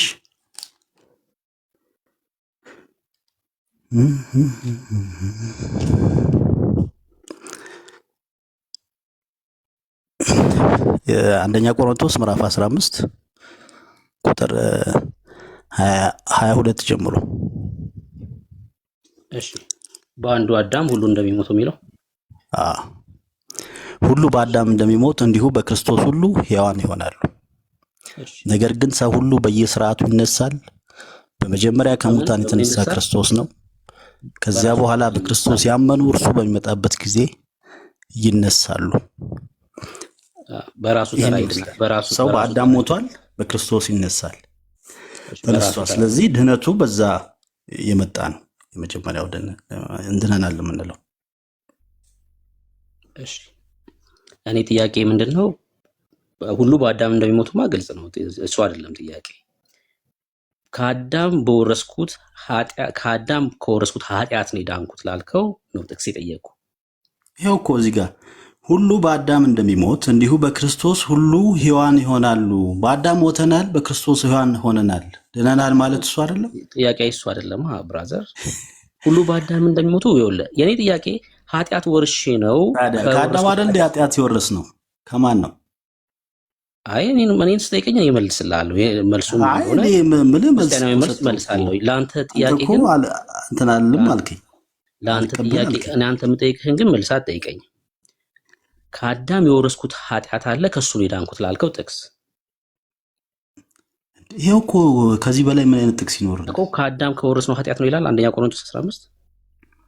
ይኸውልህ ከላይ ከፍ ብለህ ስታነበው በመጀመሪያው ሰው ሞት መጥቷል፣ በሁለተኛው ሰው ትንሣኤ ሙታን ሆነ ይልሃል እኮ። ከዚህ በላይ ምንድን ነው? በመጀመሪያው ሰው ሞት ሆነ ይላል። ቁጥር 21 ላይ ሂድ። በሁለተኛው ሰው ትንሣኤ ሙታን ሆነ ይላል እኮ። እሺ ጥያቄ አይደለም። በቃ ይሄ ነው መልስህ። እንለፈውና አንተ ይህን ጥያቄ ከፈለክ ጠይቀኛለህ በኋላ ጥያቄ ሲኖርብህ። አይ ምንም አልጠይቅህም እኮ እየነገርኩ ማለፍ ነው የምፈልገው እኮ። በቃ ሰማሁህ። ለጥያቄ ግን መልስ አይደለም አልኩህ። ሁሉ በአዳም እንደሚሞቱ ምንም ጥያቄ የለውም። ምክንያቱም ሁለት ጥቅስ እኮ አሳየው። 21ም 22ም የሚያወራው ስለሱ ነው። በመጀመሪያው ሰው ሞት መጣ፣ በሁለተኛው ሰው ትንሣኤ ሙታን ሆነ። ትልቁ ችግር ምንድነው? ይቅድም ያወራነው እኮ ያ እኮ ነው። ያንን እኮ ነው አሁን ክላሪፋይ ያደረኩት።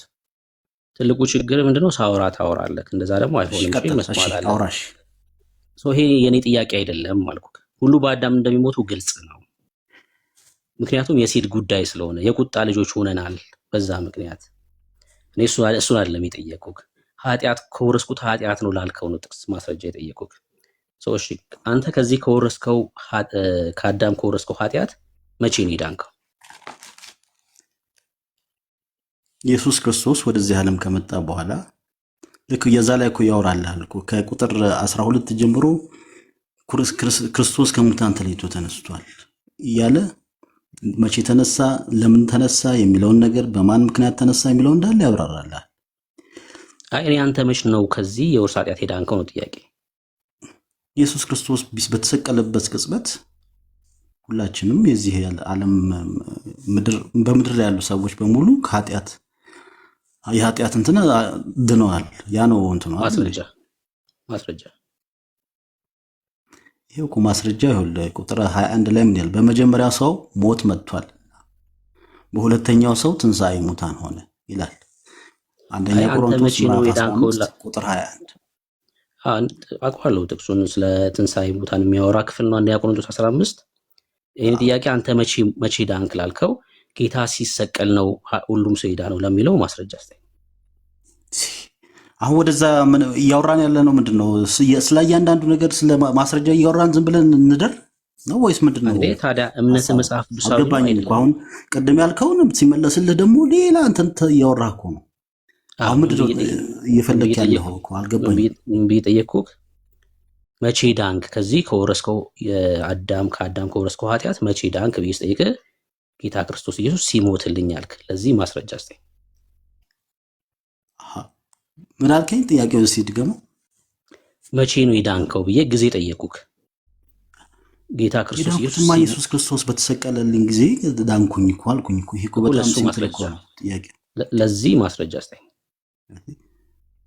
ወደ እንትን ወንጌል ደግሞ እንሂድ እንደ ተመልሰን መጨረሻ ላይ ያንን የምትፈልገው?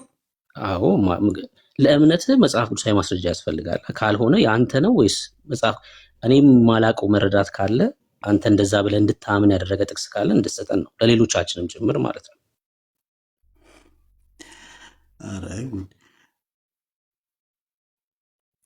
እና ይሄንን መጽሐፍ ቅዱስ ላይ ሄጄ እንደገና ወደ ስቅለቱን ጥቅስ አሳይ ነው የምትለኝ?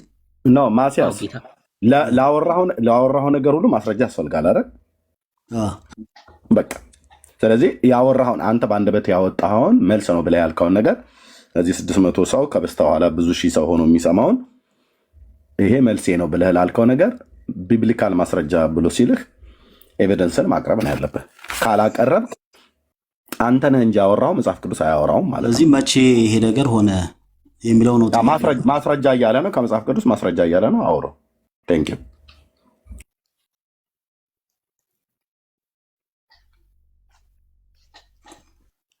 ስለዚህ ወደ ስቅለቱ ሄጄ ላሳይህ ማለት ነው። ከከፈለከው ክፍል ጥያቄውን ከእንደገና ንገረኝ። እሺ መቼ ዳንክ ብዬ ነው የጠየቁህ ጊዜ ማለት ነው። መቼ ዳንክ ብዬ ስጠይቅህ ጌታ ክርስቶስ ኢየሱስ መስቀል ላይ ሲሞትልኝ የዳንኩት አልክ። ለዚህ መጽሐፍ ቅዱሳዊ ጥቅስ ስጠኝ ያልኩህ። ለምሳሌ እኔን መቼ ዳንክ ብትለኝ 2014 ግንቦት ላይ ነው የዳንኩት። አንተ ደግሞ የዳንከው መቼ ዳንክ ፐርሰናል ነው የምትጠይቀኝ ወይስ እንደ ሰው ልጅ ነው እየጠየቀኝ ያለው? አንተ መቼ ነው ኢየሱስ ክርስቶስን ያገኘው ነው የምትለኝ ወይስ መቼ ነው የዳናችሁት አላልኩም። እንግዲህ የሰው ልጆች መቼ ዳኑ ነው ጥያቄው እኮ። በዛ መሰረት ግልጽ መሆን አለበት። አንተ መቼ ዳንክ ነው ወይስ የሰው ልጆች መቼ ዳኑ ነው ጥያቄው? አንተ አሁን ግንቦት 15 ስትለኝ በጣም ቅርብ ሲሆንብኝ ጊዜ ጥያቄው ፐርሰናል ሆነብኝ ማለት ነው። አንተ መቼ ዳንክ? አንተ ማለት እኮ ታዲያ እናንተ ማለት አይደለም። አንተ መቼ ዳንክ? እንደ ሰው ልጆች እያወራን ከሆነ የሰው ልጆች መቼ ዳኑ ስትለኝ የኢየሱስ ክርስቶስ እሱ ላይ መጥቼ እጠይቃለሁ ከፈለክ። ግን አንተ መቼ ነው የዳንከው? ኦኬ እኔ ኢየሱስ ክርስቶስን አምኜ ስጠመቅ ዳንኩኝ። መቼ ማለት ነው? በ22 ዓመት። በ22 ዓመት? ከዛ በፊት የት ነበርክ? ከዛ በፊት ጴንጤ ነበርኩ። የት ብረት ታደርግ ነበር? ጴንጤ የት ነበር ብረት የምታደርገው? ያው መሰረተ ክርስቶስ። መሰረተ ክርስቶስ ነበር ህብረት የምታደርገው? የት አጥቢያ? በቤተሰብ ነበር ብሎ ሜክሲኮ መሰረተ ክርስቶስ ምን ጋር ያለው? ወደ እንትን ሰፈር አካባቢ ወደ አፍሪካ መሿለኪያ ያለው አካባቢ ነው። እዚህ ለጋር አካባቢ ለጋር ወደ አፍሪካ ህብረት ቤጅ መሰረተ ክርስቶስ አይደል?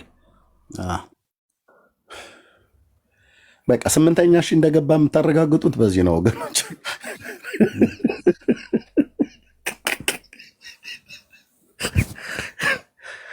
አቤቱ ጌታዬ፣ ምን ነው ያስቃል? መሰረተ ክርስቶስ የቱ ጋር ነው ያለው ያልከኝ? አፍሪካ ህብረት መውረጃ ጋር? ወደ አፍሪካ ህብረት ሜጃ። አፍሪካ ህብረት ሜጃ እንዳቋላ አንተ ምንድን ነው አፍሪካ ህብረት የትኛው ነው ታውቀዋለህ? ጭራሽ እሺ፣ አውቃለሁ። አዲሱን አይደል የምትለው? ወደ ሳር ቤት መሄጃ ያለው አዲሱ ኢሴም ማለት ወዴት ነው? የአፍሪካ ህብረት ማለት አዲሱ ታወር ህንፃ የተሰራበት ከሆነ ወደ ሳር ቤት መሄጃ በስተግራ በኩል ያለው ማለት ነው አይደል? ከሜክሲኮ የተሰራ እኮ ነው። ታዲያ ሜክሲኮ አልከን። እሺ፣ ሌላ አፍሪካ ህብረት ደግሞ ወይ ደግሞ እዚህ እስጢፋኖስ በላይ ጋር ያለው ወደ 4 ኪሎ ወደ ሂልተን ሆቴል መሄጃ ያለው እሱ ጋር ነው። ከሱ ወረድ ይላል፣ ወደ ታች ነው። ወደዚህ በእስጢፋኖስ ቤተክርስቲያን ጋር በእስጢፋኖስ ጀርባ አያችሁ። በእስጢፋኖስ ጀርባ ምንድነው ያለ? ሜክሲኮ ነው። ሜክሲኮ ማለት ያው እኮ ነው። እስጢፋኖስ ጀርባ ማለት ነው። ኧረ በመድኃኔ ዓለም ክርስቶስ እኮ ነው የምለምን። ተፋታኝ። እኔ ገጠር ነው ጥያቄ። ቆይ አልገባኝም። አሁን ምንድነው ቦታውን የምጠይቀው? ምንድነው? አድምጠኝ ወንድም አለም እንዴ ሜክሲኮ ብለኸኝ ስታንከራተተኝ ቆይተህ እንደገና ደግሞ ስጠይቅ ሜክሲኮ ማለት እኮ የአካባቢ እኮ ነው እንዳለ ከስቴዲየም ጀምሮ እኮ ሜክሲኮ ነው። ይህንን ታውቃለህ አታውቅም? ምንድን ነው ነገሩ?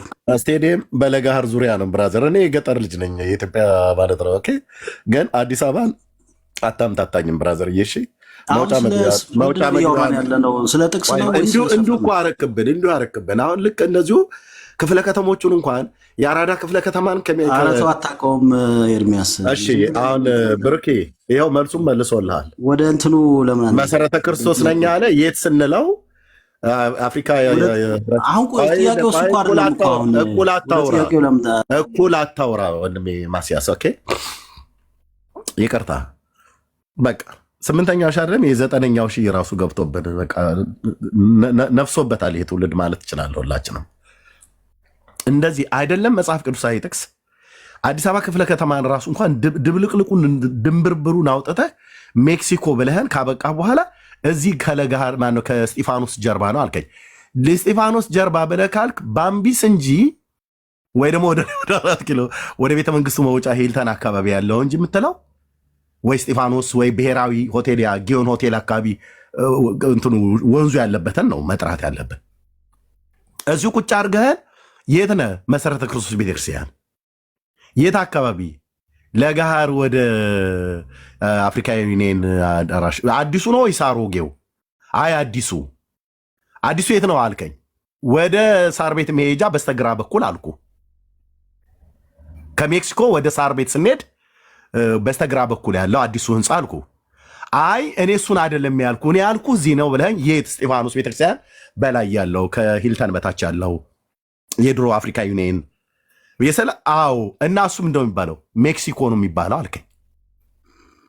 ያው ነው ሜክሲኮ። እሺ እስጢፋኖስ በለሽ በቃ እንደዚህ ነው ድብልቅልቁን ያወጣው ቃል እግዚአብሔር ምንድን ነው ታዲያ? እሺ ቀጥል። እዛ ጋር መሰረተ ክርስቶስ ቤተክርስቲያን የለም አንተ አለ የለም። በቃ አንተ ስለማታውቀው ነው። አንተ ስትመጣ አንተ ከገጠር ስትመጣ ፈርሷል ማለት የለም እኮ ነው ብዬ መሰረተ አንተ ከገጠር ነው የመጣው። እኔ እኮ 22 ዓመቴ እኮ ነው ያኔ ብራዘር። ለምን 22 የአዲስ አበባ እኮ ብዙ ቦታ ፈርሷል። መሰረተ ክርስቶስ ቤተክርስቲያን ፈርሷል። እዛ ፈርሷል፣ ብዙ ፈርሷል። የቱ ጋር ያለው ፈርሷል? በአምቢስ ጋር መካነ ኢየሱስ ራሱ ራሱ ፈርሷል። የጠየቅኩን አውራ። የቱ ጋር የፈረሰው መሰረተ ክርስቶስ ቤተክርስቲያን? ፈርሷል። በቃ አሁን ሀያት ሬጀንስ አካባቢ በግድ ልታፈርሰው ነው እንዴ? የሌለውን አፍርሰህ የሌለውን የምታውቀው ነገር የለም አካባቢ። አንተ እኮ ገጠር ነህ። እሱ ስለማታውቀው አሁን ለምን እናወራለን? ግድ የለም ይኸው እኮ እያሰቃየሁ። አንተ ገጠር ነበርክ ወንድም አለም። እኔ ከገጠር ነው የመጣሁትኝ፣ ግን ይኸው እያሰቃየሁ እኮ ነው። አንተ አዲስ አበባ ውስጥ ተወልደህ ሜክሲኮን እስጢፋኖስ ትላለህ። እስጢፋኖስን ሜክሲኮ ብለህ ስለማታውቀው የፈረሰውን ምናምን ለዛ ነው እኮ። የቱ ጋር ነው የፈረሰው ነው ያልኩህ? መልስልኝ። በቃ አታውቀውም፣ ሰፈሩን አታውቀውም። ግድ የለም ንገር፣ ለህዝቡ እዚህ የሚያውቃል። ቸርች ፈርሷል፣ ብዙ ቤቶች ፈርሷል። ብዙ የተጠየቀውን መልስ። የቱ ጋር ነው የፈረሰው? አንተ ወንድሜ ዝም ብለህ አትጩህ። መሰረተ ክርስቶስ ቤተክርስቲያን የቱ ጋር ነው የፈረሰው? እሱም ብቻ ንገረን በቃ። ከዛ ወደ ቡርኬ ይልካለሁ። የቱ ጋር ነው የፈረሰው መሰረተ ክርስቶስ ቤተክርስቲያን? አንተ የነበርክበት የፈረሰው አጥቢያ የቱ ጋር ያለው ነው? ባምቢስ ድልድዩ ጋር ያለው ነው አይደል? ድልድዩ ጋር ያለው ባምቢስ። የትኛው ባምቢስ? እንትና እዚህ ወደ ሸጎሌ ጋር ያለው ባምቢስ። እንደዚህ አይደለም ታወራ። ታዲያ ምን ልበል? ባምቢስ የትኛው ነው ተለኛል? የቱ ጋር ነው የፈረሰው ነው ብዬ አንተ እኮ ሳትመጣ እኮ ብዙ ቀለበት ተሰርቷል። ለዛ ነው ብዙ የፈረሱ ነገሮች አሉ ባይዘው። ስለዚህ ስለሱ እኔ ነው የሚታርኮል ማለት ቀበቶ መንገዶች ተሰርተዋል። የቱ ጋር ነው የፈረሰው ነው ያልኩህ? ባምቢስ መሰረተ ክርስቶስ ቤተክርስቲያን ነው የፈረሰው። አንተ ገጠር እያለ እኮ ብዙ ነገር ተካሂዷል እዚህ ከተማ ላይ ኤርሚ። አሁን ስለሱ ስተን ወደ እንትኑ ይበቃል። መቼም ውሸታም ቆንጅዬ አይባልም እንጂ ቆንጅዬ ውሸታም ነው። ቆንጅዬ ውሸታም ማለት ነው እንዴ? እንደኔ እንደው ጭልጥ ያለ ገጠር ውስጥ ባላገር ውስጥ የተወለደ በ10 እጥፍ ይበልጣል። አዲስ አበባ እንኳን ከተማን በአግባቡ ማታቅ፣ መሰረተ ክርስቶስ ቤተክርስቲያን የቱ ጋር እንደፈረሰ የቱ ጋር እንዳለ ማታቅ፣ ዩናይትድ ኔሽን ትባላለህ፣ ሜክሲኮ ጋር ትለኛለህ። ከዛ ስጠይቀህ የለም እዚህ ባምቢስ ጋር ወደ እስጢፋኖስ ቤተክርስቲያን ጋር። እስጢፋኖስ ቤተክርስቲያን ሜክሲኮ ተብሎ ይጠራል። ይታያችሁ ወገኖች፣ እንዲህ ነው የአዲስ አበባ ከተማ የመዲናችን አቀማመጥ እንደዚህ ነው። ታክሲ ራሱ ታክሲ የሚሰሩቱ ወያላዎችን ብጠይቅ እንኳን ይነግሩሃል። ባምቢስ ባምቢስ ነው ብለው የሚጠሩት ወደዛ ወደ መገናኛ ሊመጣ ሲላሉ ከስጢፋኖስ ቀጥሎ ያለው ማለት ነው።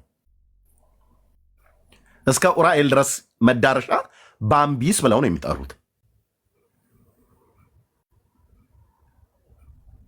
ጥቅሱንም እንዲሁ ግራ አጋብተህን ከተማይቱንም ድብልቅልቋን አውጥተው ብሩክ ምንድን ነው ማለት አልገባኝም በእውነት። የሕፃናት ጥምቀት ያመጣባቸው ጣጣ ነው የሚል ነገራችን ላይ በ22 ዓመት የተጠመቁ ያለው እና ኦርቶዶክስነቱን የካደው ለምንድን ነው? የሕፃናት ጥምቀት መጽሐፍ ቅዱሳዊ እንዳልሆነ ስለገባቸው ነው። ማስረጃ ማምጣት ስለማይችሉ እንደዚህ ዋሽ ተካላለፍከው የምታልፈው አይደለም ጉዳዩ። መሰረተ ክርስቶስ ቤተክርስቲያን አለ እኮ ውሸቱን ነው። የትኛውም ቦታ ላይ መሰረተ ክርስቶስ አሁን በጠቀሳቸው ቦታ ላይ የለም። የለም ያላችሁ ሰዎች ሜክሲኮ የለም ነው የምትለው አንተ? ሜክሲኮ መሰረተ ክርስቶስ የለም እኮ ነው ብዬ የምልህ። የለም በቃ አታውቀውም ማለት ነው። ከእንደገና አንጣይቱ ጋር በቃ አይጠይቅ ቦታውን ንገረን አምጣ ነው ብዬ የምልህ ወንድሜ። በቃ ስለማታውቀው ወይ ጠይቀህ ትደርስበታል። እሺ ድጋሚ ሚዩት አድርጋለሁ። ካልሰማኸኝ ሚዩት አድርጌያለሁ። ስትከፍት ቦታውን ንገረን፣ ዝም ብለህ አታውራ። እኔው ሜክሲኮ መሰረተ ክርስቶስ ቤተክርስቲያን የለም ነው ብዬ የምልህ። አንተ ፈርሷል ብልሃል። የፈረሰውን ፍራሹን አሳየኝ። ኦኬ እኛ ጴንጤዎች እኮ ነን። ጴንጤዎች ቤት ነው የገባኸው። የቱ ጋር ሎካል ቸርቾች እንዳሉ እናውቃለን። ኦኬ የቱ ጋር ነው መሰረተ ክርስቶስ ሜክሲኮ ጋር ያለው?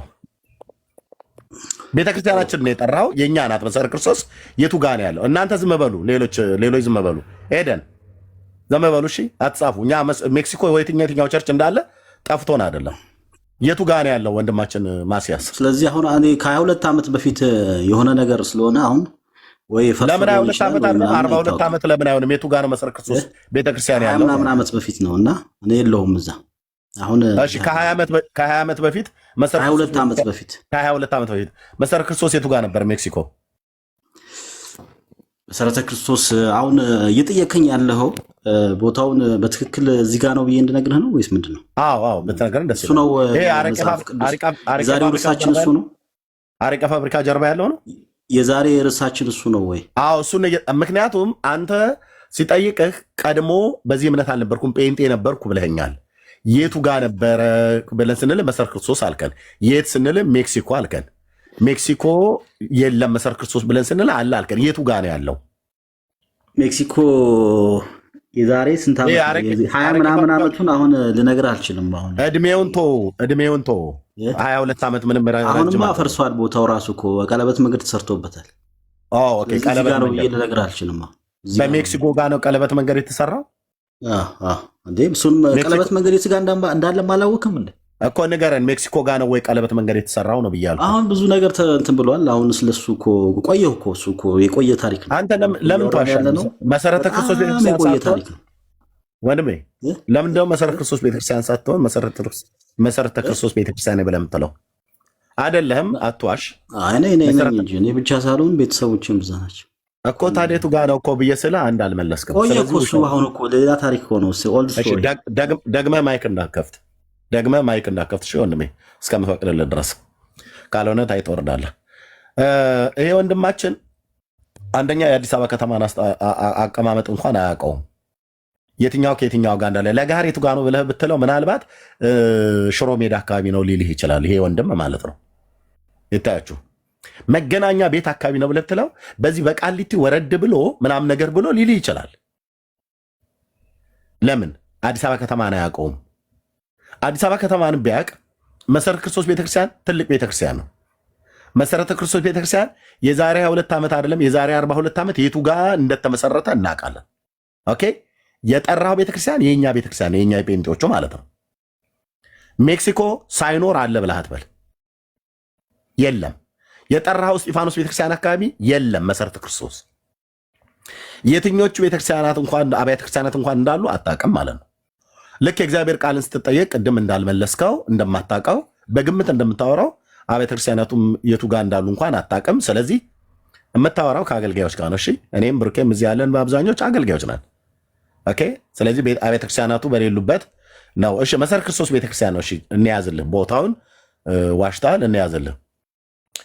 መሰረተ ክርስቶስ ቤተክርስቲያን ያው ተጠምቀህ ነበር አይደል? ወደ ኦርቶዶክስ ከመምጣት በፊት ወንድማችን ማስያዝ።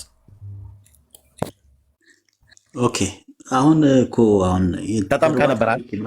የአዲስ አበባ ያለፈውን ታሪክ በቃ ተው፣ ውሸት ስለሆነ ውሸት ስለሆነ ስንል እኮ የአዲስ አበባ ልጅነታችንም ተቀማን እኮ እዚሁ። ኧረ ምን ተው፣ እኔ አንድ ፊቱን ባላገሩ በልጬሃለሁ ብራዘር። አሁን የጠይቁን መልስልኝ። እሺ ቀጥል። እንግዲህ የለም ፌዙን ተውና እናመልስልኝ። መሰረተ ክርስቶስ ቤተክርስቲያን ተጠምቀህ ነበር አይደል? ተጠምቀህ ነበር አይደል? ማን ነው የሚጠይቀኝ? ቆይ እሱ ነው ወይስ እኔ ነኝ? ለሁለት እንትን አላችሁ? እሺ ምንድን ነው ጥያቄ? ጥያቄው ምንድን ነው ያልከኝ? ድምፅ የመጣኸው? አዎ መታል እርምያው መታል ተቋርጦ ነበር። ወጣ አይደለ ወንድማችን? ለኔ ፖዝ አደረገብኝ እኮ። ወርዷል እርምዬ። ምክንያት አገኘና ወረደ። ካለ ተመልሰህ ግባ። እንዲሁ ነው እንግዲህ እንደ አዲስ አበባ ከተማ ዝብርቅርቁን እንዳወጣው ነው ቃል እግዚአብሔርም ላይ ዝብርቅርቁን ያወጣው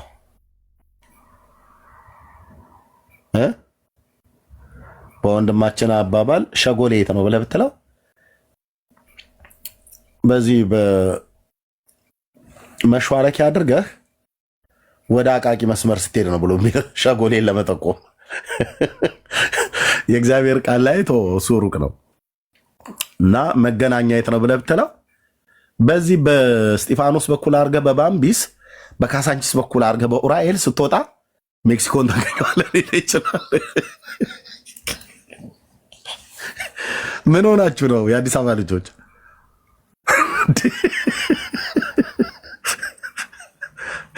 የምን እያሾፈ ነው እንዴ? ይሄማ ሹፈት አይደለም። በደንብ እኮ ነው እየነገረኛል ነው። ሽሮ ሜዳ ቤት አቅጣጫ ነው ብለህ ብትለው አሁን ይሄ ሰውዬ ይነግርሃል። በዚህ በልደታ ፍርድ ቤት ጋር አድርገህ ሽሮ ሜዳን ስጠይቀው ማለት ነው በጦር ኃይሎች በዘነበ ወርቅ በኩል ሾል ከምትወጣበት መንገድ ነው ይልሃል። እንዲህ አይነት ትግል ነው የገጠመን። አሁን የአዲስ አበባ ተወለደ ነው የሚባለው ወይስ ምንድን ነው የምትለው? ወንድም አለም አረፍክ ትንሽ? እኔ እኮ የምትሄዱ መስሎኝ አረፍ። ብርኬ ጨርስና እኔ በሰላም ይህን ቤት ብትቋጨው ጥሩ።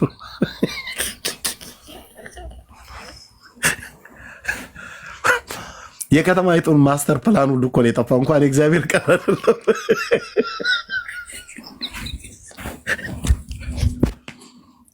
ኤርሚ እሱ እኮ ሲጀመር ኮሜንት ላይ እየረበሸ ነበር እና ሉተራኖች ጴንጤዎች ምናምን እያለ ሲረብሽ ሙት አደረኩት። ከዛ ገባ ገስትላት። ኦኬ ነው እንዴ? የከተማይቱ ማስተር ፕላን የእግዚአብሔርንም ቃል ማስተር ፕላን እኮ ነው። በቃ ድብልቅልቁ ነው ያጠፋው። ብሩኬ በል እንግዲህ መስመር ስተውና በቃ ባርከህን ሸኘን። ምን እናደርጋለን? ከዚህ በኋላ ፒታይታችን ሁሉ ነው የቆለፈው።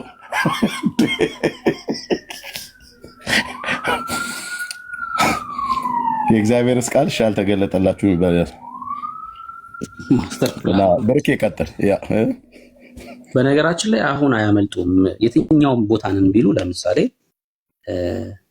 ኤምኬሲ ነኛል አይደለ? በጣም ቀላል ነው።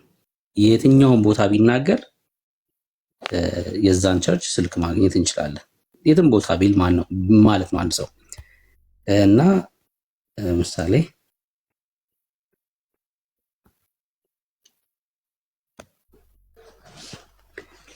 ኤምኬሲ የት አለ የሚለውን ቼክ ብናደርግ ለምሳሌ ያው እዚህ ይነግረናል። አያት ጋር አለ፣ አያት ኤምኬሲ አለ እዚህ ጋር እንደምታዩት።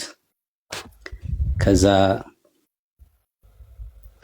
ቅድም እሱ የጠራቸው ሰፈሮች ጋር እንምጣና ሰላም ሰፈር ያው ኡራኤል አካባቢ ኡራኤል ጋር አለ። ከዛ ቦሌ አለ ደንበል አልፎ ማለት ነው። ከዛ ቄራ አለ። ለምሳሌ አንድ ሰው ቄራ ነኝ ቢል ማለት ነው እስኪ ቄራ ያለውን ኤምኬሲ ልነካውና ይኸው ከነ ፎቶ ከነ ስልኩ ያወጣልናል ማለት ነው። ይኸው ስልካቸው ቄራ ነኝ ቢል በቃ ስልካቸው አለ። ቀጥታ መደወል እናገኛቸዋለን ማለት ነው። የሜክሲኮስ የለም ሜክሲኮ ኖ ሜክሲኮ የለም። ተሳስታችኋል። ሜክሲኮ የግድ ልታመጣው ይገባል። አረቄ ፋብሪካው ጋር ያለውስ ፈርሷል። ቀለበቱ ሲሰራ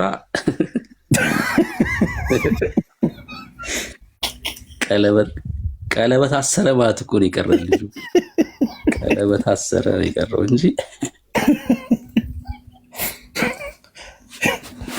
አቤቱ ጌታዬ፣ አቤቱ ጌታዬ።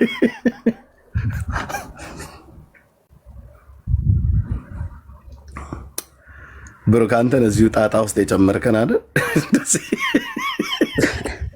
ፍራሹን አሳየን ይላል። ፍራሹን አሳየን ዋዜ ሲያወራ ነበር እኮ መጠራጠር የነበረብህ። ደግሞ ብሩኬን ያስጀምረው ውዝዋዜ ብሎ በእንቅጥቅጥ ገቡበት። በዛው ተለካ። ተንቀጥቅጬ ነው መዳን የምፈጽመው ማለት ያኔ እንቅጥቅጥ አይደለም። ችግሩ ምንድነው? ተንቀጥቅጦ መዳኑን እኮ አይፈጽምም። ችግሩ እኮ እሱ ነው። አሁን ተንቀጥቅጬ እንኳን ፈጽማለሁ ቢል ምን ያህል እኮ መጽሐፍ ቅዱስን በደንብ ካልተረዳ ነው አስቸጋሪ እንደሆነ ማየት ያስፈልጋል። ወርካውት አድርጉት ነው አይደል የሚለው ፊልጵስዩስ መጽሐፍ ምዕራፍ 2 ላይ ተንቀጥቅጦ አይደለም ተወዛውዞ መዳኑን መፈጸም አይችልም ሰው አይደል? አይችልም፣ በቃ በጭራሽ አይችልም። አንዳንድ ሀሳቦችን እናንሳና እንጨርስ። ኤርሚ ማረፍ አለበት። ይሄ ርዕስ ግን ነገም ቢሆን መገባት አለበት። በዚህ ርዕስ በደንብ መወራት አለበት። መጽሐፍ ቅዱሳዊ እንዳልሆነ ዝም ብለው መጥተው ይሉታል እንጂ ገብቷቸው አይደለም። ያነሳቸው ጥቅሶች አሉ አይደል? ቅድም የገባው ልጅ እሱን አንስተን ከዛ እኛ ለምን ክርስቲያን ሆነን በአጭሩ እሱን እንናገርና እንጨርስ። ቅድም ሲናገር ወንድማችን መጽሐፍ ምናልባት ይቅርታ ላቋርጥ፣ ይሰማል? እሺ አቋረጥከኝ። አዋይ ያው ብዙ የምትቆዩ ከሆነ አጋጣሚ ገብቼ ነውና ቢያንስ ቢመለስልኝ ብዬ ነው።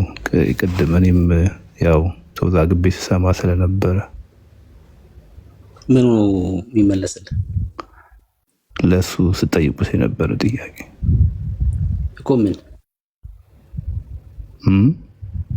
ምንድን ነው የጠየቅነው? የማስረጃ ማምጣ ብለው ስጠይቅ የነበረው ነው።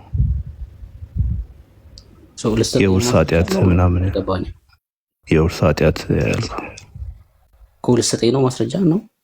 አይ ከአንተ መማር ፈልጌ መስማት እኮ። እሺ ችግር የለውም ስናጠቃልለው ትሰማለህ። መቆየት አለብኝ የግድ?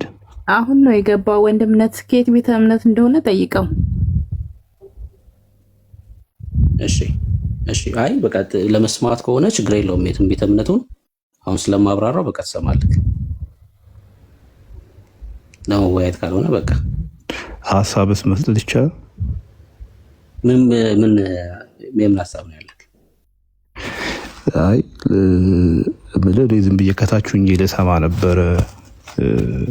ያው ስታወሩ አጋጣሚ ገብቼ ነውና አትሊስት ግን ለረጅም ጊዜ በነበራችሁ ጥያቄና መልስ እሱም በሚመልሰው እናንተም በምትጠይቁት የሆነ አንድ ነገር አትሊስት ቢተላለፍ ብዬ ሰማው ነበር። ወይ አንተ ብትመልስለት ምናምን የሚለውን እኮ ልንመልስ ነው አልኩ ግን እኮ ምንም አሁን ልንመልስ አዎ፣ ግን እንትን ውስጥ ይሄ ወደ ከተማ መጠየቁ ከዛ ማላገጡ ታች ወረድ ወዳጅ ታች ወረድ። እሺ ለምንድን ነው ከተማ የጠየቅነው? ስለዋሸ ነው። ለምንድን ነው የዋሸው? መጽሐፍ ቅዱሳዊ ያልሆነ ትምህርት ስለያዘ ነው። በስንት ዓመት ነው የዳንከው ስለው በ22 ዓመቴ አለ። አንድ ኦርቶዶክሳዊ በ22 ዓመቴ ካለ ከሌላ ቤተ እምነት ነው የሚወጣው ማለት ነው አይደል? ኦርቶዶክሳዊ ከሆነ አንድ ሰው በልጅነቱ ነው የሚጠመቀው። በ40 እና በ80 ቀን ነው የሚጠመቁት አይደል? 40 80 ስል ኮንዶሚኒየም እንትዝ እንዳይላችሁ። እሺ ሰው በ40 80 ነው የሚጠመቀው አንድ ኦርቶዶክሳዊ። በ20 ምናምን ዓመቴ ካለ ደግሞ ከሌላ ቦታ ነው የመጣው ማለት ነው። የት ነበርክ ስንለው ጴንጤ ነበርኩ አለ። ዋሸ ማለት ነው። ልጅ ውሸቱን እኮ ነው ያጋለጥ ነው። ሜክሲኮ አለ፣ ለጋር አለ፣ ያልጠራው ሰፈር አለ። ወደ ሐሳቡ እንሄዳለን። መዳን ውስብስብ ነው በኢትዮጵያ ኦርቶዶክስ አለ አይደለ? ጆ የሚባለው ወንድም የገባው በኢትዮጵያ ኦርቶዶክስ መዳን ውስብስብ ነው። ክርስቲያኖች መዳን ውስብስብ ነው ብላችሁ ታምናላችሁ? ለእናንተ መዳን ውስብስብ ሆኖባችኋል? ሰው እናንተ ታስቀኑኛላችኋል። አይገርምም? በኢየሱስ ድነናል ብላችሁ በድፍረት ስትናገሩ ታስቀኑኛላችሁ። እንደናንተ እኮ ብል አለ ደስ ይለኝ ነበር ግን አልችልም አለ። ምክንያቱም ለምንድን ነው የማይችለው? ሰው በእርግጠኝነት ድኛለሁ ብሎ የሚናገረው ቅዱሱን መንፈስ ሲቀበል ነው። ቅዱሱ መንፈስ ለመንፈሳችን መመስከር መቻል አለበት። ካልሆነ አይችልም። ኃጢአት ይከሰዋል። በኩነኔ ውስጥ ስላለ አይችልም። እናንተ ታስቀኑኛላችሁ አለ። ክብር ለኢየሱስ ይሁን።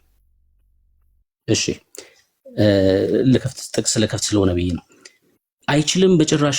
እንደናንተ ብል ደስ ይለኝ ነበር ግን አልችልም አለ። ለምንድን ነው ያልቻለው? በኃጢአት ውስጥ በኩናኔ ውስጥ ስላለ ነው። ውስብስብ ያደረጉበትን ጥቅሶች አንዳንዶችን እናንሳና እንመልከት። ለምሳሌ ጳውሎስ እኔ ራሴ እንዳልጣል ያለበት ሐሳብ አለ። ሰው መጣል አለ አለ። ኦፍ ኮርስ አው መጣል አለ። መጣል ጋር ምን ማለት ነው? መጣል ማለት ግን የዘላለም ሕይወት ማጣት ማለት ነው ወይ? እስኪ ጥቅሱን እናንብበው አይደል? ውስብስብ ከሆነበት አንደኛው ይሄ ነው። እሺ ነገር ግን ለሌሎች ከሰበኩ በኋላ ራሴ የተጣልኩ እንዳልሆን ስጋዬን እየጎሰምኩ አስገዛዋለሁ አለ ጳውሎስ። ታዲያ ጳውሎስ ስለመጣል አወራ እና ስጋቱን ነው እየነገረን ያለው። የተጣልኩ እንዳልሆን አንደኛው መዳንን ውስብስብ ያደረገበት ጥቅስ ይሄ ነው። ጌታ የልብን አይን ካላበራል ማስተዋሉን ካልሰጠ አይደል? ከባድ ነው። እውነት ነው፣ ውስብስብ ይሆናል። ምን ማለት ነው የተጣልኩ እንዳይሆን? ስለ ዘላለም ሕይወት ጳውሎስ እያወራ ነው? አረ በጭራሽ አይደለም። በጭራሽ ስለ ዘላለም ሕይወት እያወራ አይደለም። ታዲያ ስለምንድን ነው እያወራ ያለው? ይኸው እስኪ ከቁጥር 18 ዝም ብለን ቃሉን ብናነበው ባናብራራው እንኳን ይነግረናል። እንግዲህ ደሞዜ ምንድነው ይላል ጳውሎስ። ምን ያለ ደሞዜ ምንድነው? ወንጌልን እየሰበኩ በወንጌል ካለኝ መብት በሙሉ እንዳልጠቀም ወንጌልን ያለ ዋጋ ብናገር ነው አለ። ደሞዝ ስለ ክፍያ እያወራ ነው። ከእግዚአብሔር ዘንድ ስላለ ክፍያ እያወራ ነው ያለው። ደሞዜ ምንድነው? እሺ ከሰው ሁሉ አርነት የወጣው ስለሆን የሚበልጡትን እንድጠቅም እንደ ባሪያ ራሴን ለሁሉ አስገዛለሁ። አይሁድንም እጠቅም ዘንድ ከአይሁድ ጋር እንደ አይሁዳዊ ሆንኩኝ። ከሕግ በታች ያሉትን እጠቅም ዘንድ እኔ ራሴ ከሕግ በታች ሳልሆን ከሕግ በታች ላሉት ከሕግ በታች እንዳሉ ሆንኩ። ሰዎችን ስለማዳን ማለት ነው። እሺ ሕግ የሌላቸውን እጠቅም ዘንድ ሕግ ያልተሰጣቸውን ያለ እግዚአብሔር ሕግ ሳልኖር ነገር ግን በክርስቶስ ሕግ በታች ሳለው ሕግ ለሌላቸው ሕግ እንደሌለኝ ሆንኩኝ። ደካሞችን እጠቅም ዘንድ ለደካሞች እንደ ደካማ ሆንኩ። በሁሉ መንገድ አንዳንዶችን አድን ዘንድ ይሄ ሁሉ የሆነው ሰዎች እንዲድኑ ነው አይደል? ይሄ ሁሉ መስዋዕትነት የተከፈለው ሰዎች ወደ ሕይወት እንዲመጡ ነው። አንዳንዶችን አድን ዘንድ ከሁሉ ጋር በሁሉ ነገር እንደነርሱ ሆንኩኝ። እሺ በወንጌልም ማህበርተኛ ሆን ዘንድ ስለ ወንጌል ሁሉን አደርጋለሁ። በእሽቅድምድምም ስፍራ፣ አዎ አሁን ያለንበት ስፍራ የሩጫ ስፍራ ነው፣ የአገልግሎት ስፍራ ነው። ምክንያቱም ሮጦ ያሸነፈ ከእግዚአብሔር ዘንድ ሽልማት አለው፣ ዋጋ አለው። የዘላለም ሕይወት ግን ሮጦ በማሸነፍ የሚገኝ አይደለም። ክብር ለኢየሱስ ይሁን። በቅዱሱ በክርስቶስ ኢየሱስ ደም ብቻ የሚገኝ ነው። ሮጦ የምታገኘው የዘላለም ሕይወት የለም። ሩጥ የምታገኘው ከእግዚአብሔር ዘንድ ግን ክፍያ አለ፣ ደሞዝ አለ። በእሽቅድምድም ስፍራ ይላል የሚሮጡ ሁሉ እንዲሮጡ፣ ነገር ግን አንዱ ብቻ ዋጋውን እንዲቀበል አታውቁምን? እንዲሁ ታገኙ ዘንድ ሩጡ። የሚታገልም ሁሉ በነገር ሁሉ ሰውነቱን ይግዛ። እነዚያም የሚጠፋውን አክሊል ሊያገኙ ነው፣ እኛ ግን የማይጠፋውን። ምን ልናገኝ ነው? የማይጠፋውን አክሊል። እነዛ ለምድራዊ ምሳሌ የሆኑት የሚጠፋ አክሊል ነው ሽልማቱ። ይሄ ግን ዘላለማዊ የሆነ አክሊል ነው፣ የማይጠፋ አክሊል ነው። ከእግዚአብሔር ዘንድ ያለው ክፍያ ኢተርናል ላይፍ እና ከእግዚአብሔር ዘንድ ያለ ሪዋርድ ልዩነት አለው አይደል? ይሄ ስለ አክሊል ነው ጳውሎስ የሚያወራው። እና ስለዚህ እኔ ያለ ሐሳብ እንደሚሮጥ ሁሉ እንዲሁ አልሮጥም፣ ነፋስ እንደሚጎስም ሁሉ እንዲሁ አልጋደልም። ነገር ግን ለሌሎች ከሰበኩ በኋላ እኔ ራሴ ተጣልኩ እንዳልሆን ስጋዬን እየጎሰምኩ አስገዛለሁ። ለምን? ያለ አክሊል እንዳልቀር። ያለ አክሊል ከቀረ ምን ይሆናል ጳውሎስ? ምን ይሆናል ጳውሎስ ያለ አክሊል ከሆነ? ይኸው እንደዚህ ነው የሚሆነው። እዚሁ በቆሮንቶስ መልእክቱ ምዕራፍ 3 ላይ እንደዚህ ብሏል። ይኸውላችሁ ያለ አክሊል ከሆነ ምዕራፍ 3 ከቁጥር 11 ጀምሮ ሲናገር ከተመሰረተው በቀር ማንም ሌላ መሰረት ሊመሰረት አይችልምና ይላል። እርሱም ኢየሱስ ክርስቶስ ነው። መጣል ማለት አክሊል አልባ መሆን ማለት ነው። አይገርምም? አይገርም? እንደዛ እኮ ነው አይደል? እዚህ መሰረቱ ክርስቶስ ነው። ማንም ግን በዚህ መሰረት ላይ መሰረት በሆነው በክርስቶስ ኢየሱስ በወርቅ ቢሆን በብርም በከበረ ድንጋይም በእንጨትም በሳርም ወይም በአገዳ ቢያንጽ የእያንዳንዱ ስራ ይገለጣል። በምንም አይነት ነገር ብታንጽ የእያንዳንዱ ስራ ምን ይሆናል? ይገለጣል። አንጻሃል እኮ ይኸውልህ እዚህ ጋር የተለያየ ማዕድናት ይነግረናል። ወርቅ ይላል፣ ብር ይላል፣ የከበረ ድንጋይ ይላል። አሁን እነዚህ ዋጋቸው የተለያየ ነው። ከዛ በአገዳ ይላል፣ በእንጨት ይላል፣ በሳር ይላል። በእሳት ስለሚገለጥ ያ ቀን ያሳየናል። ምኑን? ስራችንን ማለት ነው። በእሳት ይፈተናል። የእያንዳንዱ ስራ እንዴት መሆኑን እሳቱ ይፈትነዋል። አሁን በእሳቱ ተፈትኖ ስራችን ከወደቅን የተጣልክ ትሆናለህ ማለት ነው። ምክንያቱም በእግዚአብሔር መንግስት ውስጥ ደሞዝ አልባ ትሆናለህ። ሰርተ ያለ ደሞዝ ትሆናለህ። በእሳቱ ተፈትኖ ወድቋላ ስራክ።